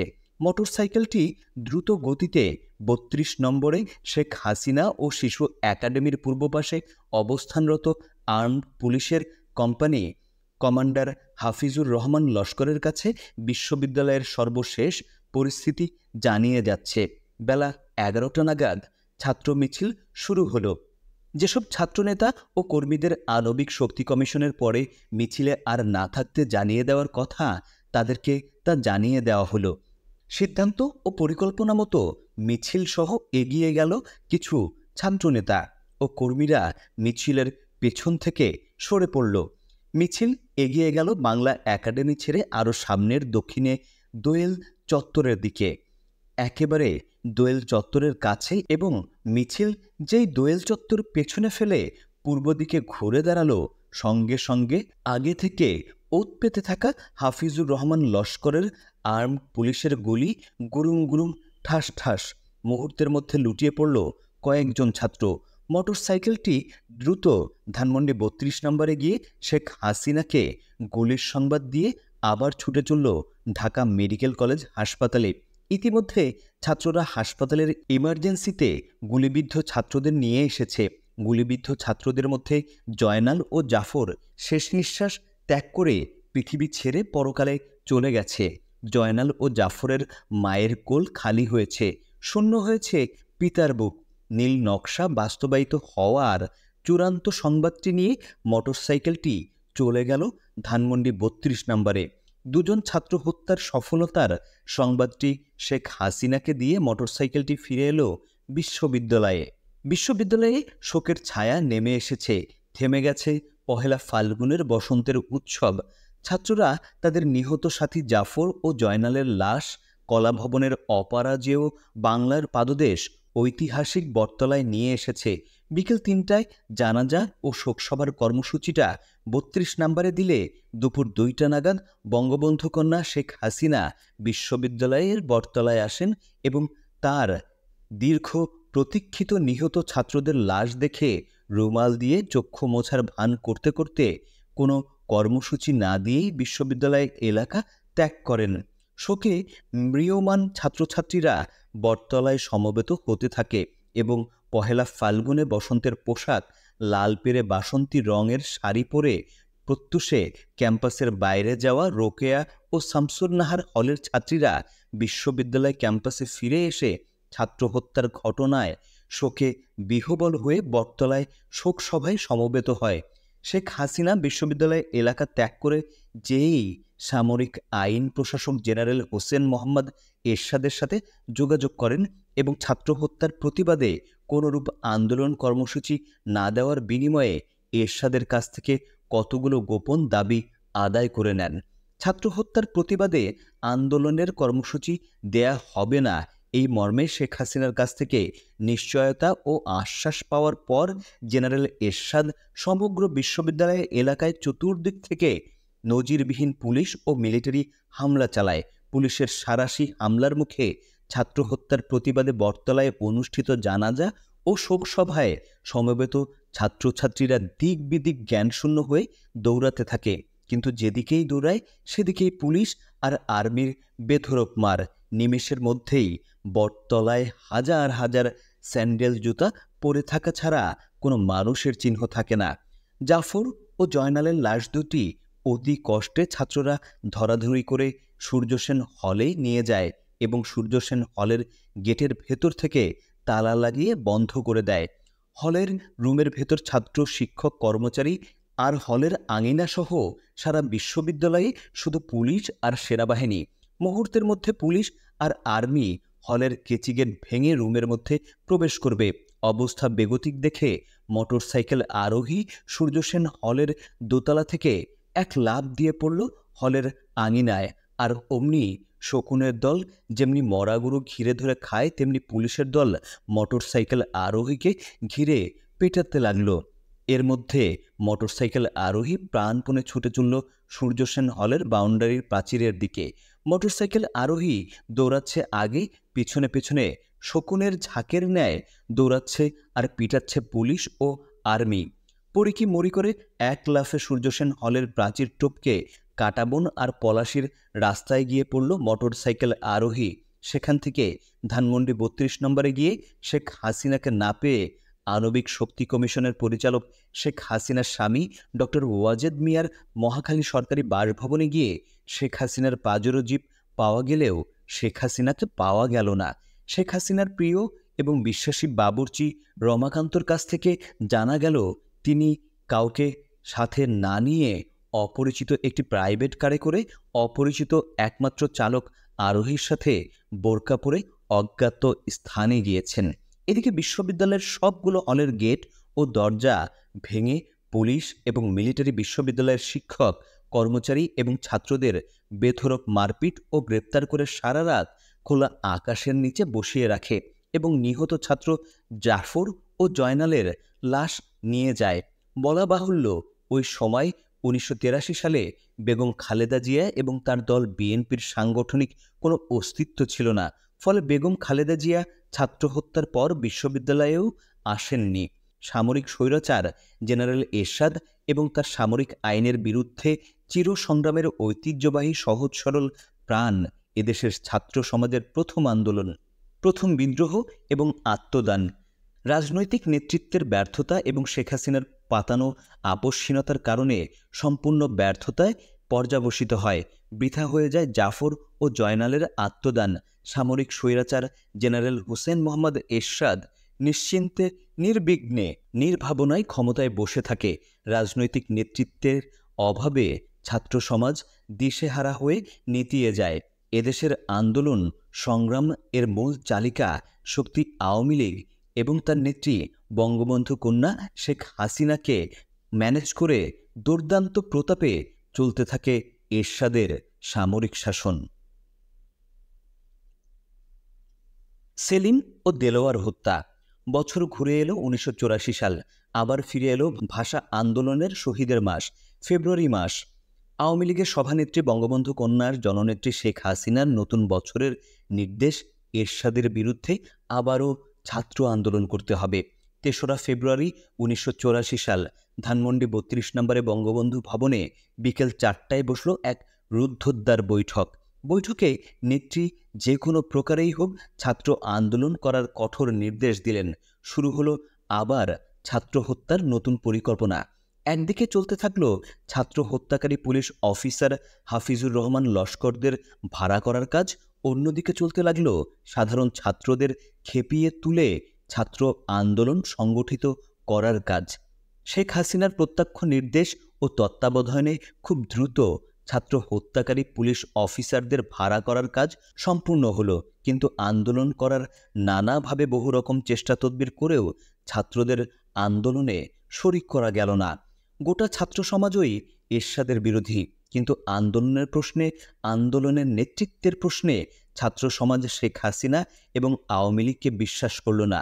বেগম জিয়া এবং বিএনপির তখনও তেমন কোনো অস্তিত্ব অনুভব করা যায়নি। দিন গড়িয়ে যায়, কিন্তু ছাত্র আন্দোলনের তেমন কোনো লক্ষণ দেখা যাচ্ছে না। এদিকে ছাত্র হত্যাকারী আর্মড পুলিশেরা 83-র মধ্যে ফেব্রুয়ারির সংগঠিত ছাত্র হত্যার অনুরূপ পরিকল্পনা ও কর্মসূচি হাতে নিয়ে অধীর আগ্রহে অপেক্ষা করছে এবং গত মধ্য ফেব্রুয়ারির ন্যায় একটা ছাত্র মিছিল নিয়ে বিশ্ববিদ্যালয়ের বাইরে আসার জন্য বারবার তাগাদা দিচ্ছেন বঙ্গবন্ধু কন্যা জননেত্রী শেখ হাসিনা। দিন যায়, কিন্তু আন্দোলনের কোনো খবর নেই। এক পর্যায়ে জননেত্রী শেখ হাসিনা অধৈর্য হয়ে তোমাদের দ্বারা কিছুই হবে না বলে ক্ষোভ প্রকাশ করলেন। অনেক চেষ্টা করেও সপাচেক ছাত্রদের একটা মিছিল নিয়ে আমরা বিশ্ববিদ্যালয়ের বাইরে আসতে পারলাম না। ফলে গত 83-র মধ্য ফেব্রুয়ারির ন্যায় ছাত্র হত্যা সম্ভব না হওয়ায় হত্যার ধরন পাল্টানো হলো। আর্মড পুলিশের কোম্পানি কমান্ডার, পুলিশের সিনিয়র এএসপি হাফিজুর রহমান লস্কর হত্যা পরিকল্পনায় আর্মড পুলিশের পরিবর্তে রায়ট পুলিশকে সম্পৃক্ত করে এবং নতুন পরিকল্পনা অনুযায়ী ঠিক হয় যে 20 থেকে 50 জনের একটা মিছিল কোনো রকম যে কোনো দিন বিশ্ববিদ্যালয়ের যে কোনো দিক দিয়ে বাইরে নিয়ে এলেই রায়ট পুলিশ, যে পুলিশ 24 ঘন্টা বিশ্ববিদ্যালয়েই থাকে, ছাত্র হত্যা পরিকল্পনা সফল করে দেবে। সাধারণ ছাত্র তো দূরের কথা, ছাত্রলীগের নেতাকর্মীরাই মিছিলে আসতে চায় না।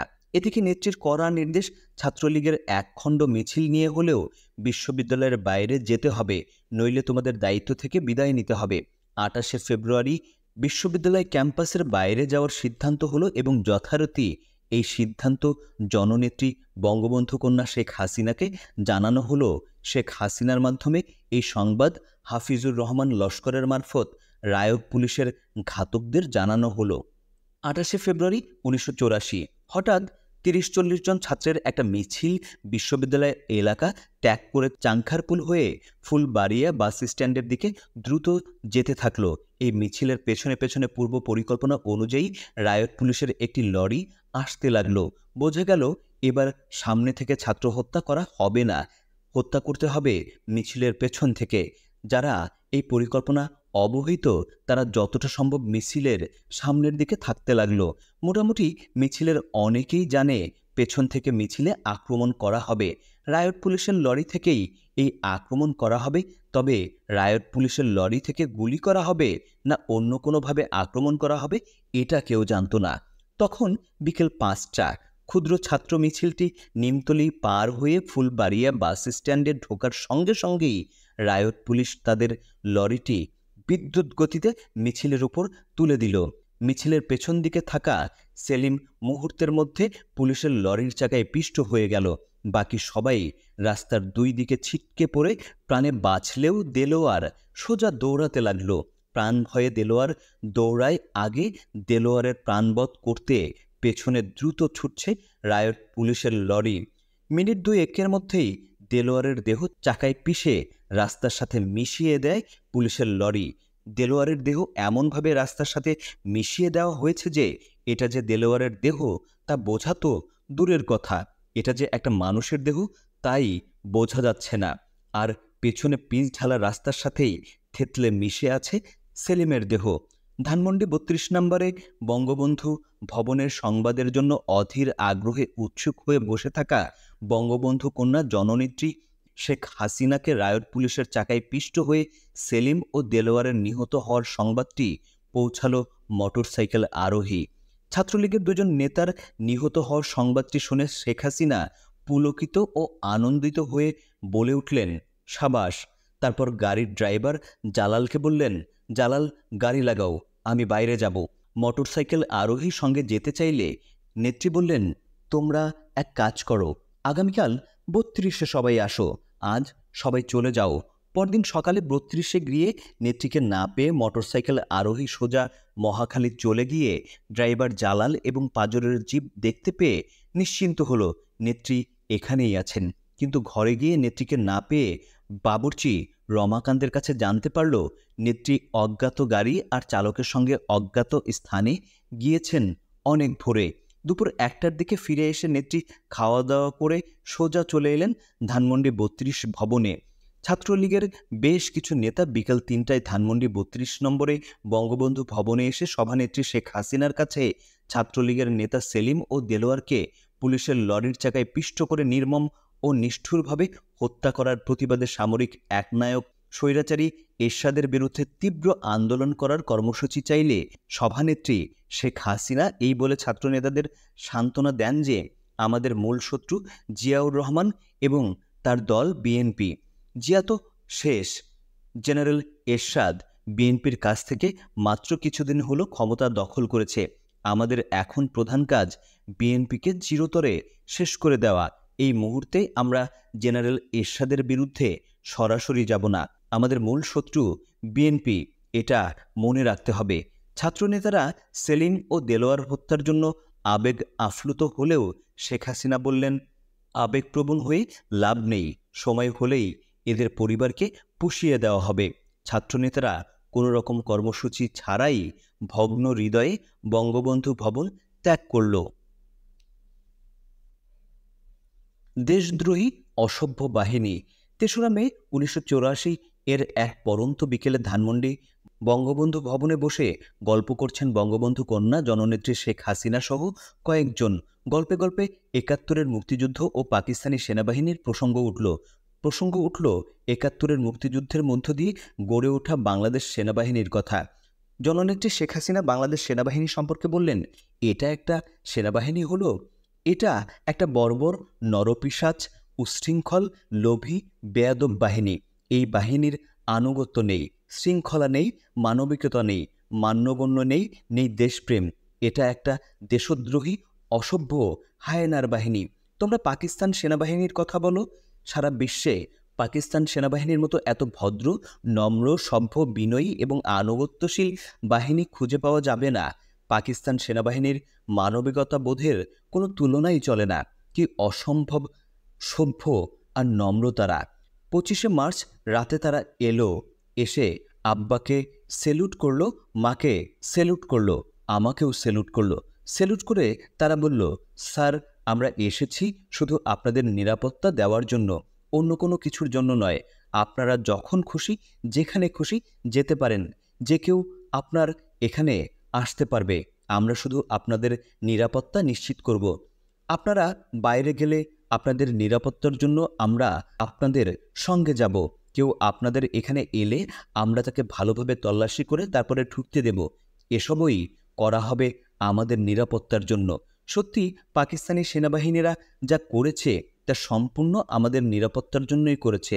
26শে মার্চ দুপুরে আব্বাকে যখন পাকিস্তানি আর্মিরা নিয়ে যায়, তখন জেনারেল টিক্কা খান নিজে এসে আব্বাকে ও মাকে সেলুট দিয়ে আদবের সাথে দাঁড়িয়ে বিনয়ের সাথে বলে, স্যার, আপনাকে প্রেসিডেন্ট ইয়াহিয়া খান আলোচনার জন্য নিয়ে যেতে বলেছেন। আমি আপনাকে নিয়ে যেতে এসেছি। আপনাকে নেওয়ার জন্য বিশেষ বিমান আপনি তৈরি হয়ে নেন এবং আপনি ইচ্ছে করলে ম্যাডাম সহ যে কাউকে সঙ্গে নিতে পারেন। আব্বা মার সঙ্গে আলোচনা করে একাই গেলেন। পাকিস্তান আর্মি যতদিন ডিউটি করেছে এসেই প্রথমে স্যালুট দিয়েছে। শুধু তাই নয়, আমার দাদির সামান্য জ্বর হলে পাকিস্তানিরা হেলিকপ্টারে করে টুঙ্গিপাড়া থেকে দাদিকে ঢাকায় এনে পিজি হাসপাতালে চিকিৎসা করিয়েছে। জয় তখন পেটে আমার প্রতি সপ্তাহে সিএমএইচে নিয়ে চেক আপ করাতো। জয় হওয়ার 1 মাস আগে আমি সিএমএইচে ভর্তি করিয়েছি।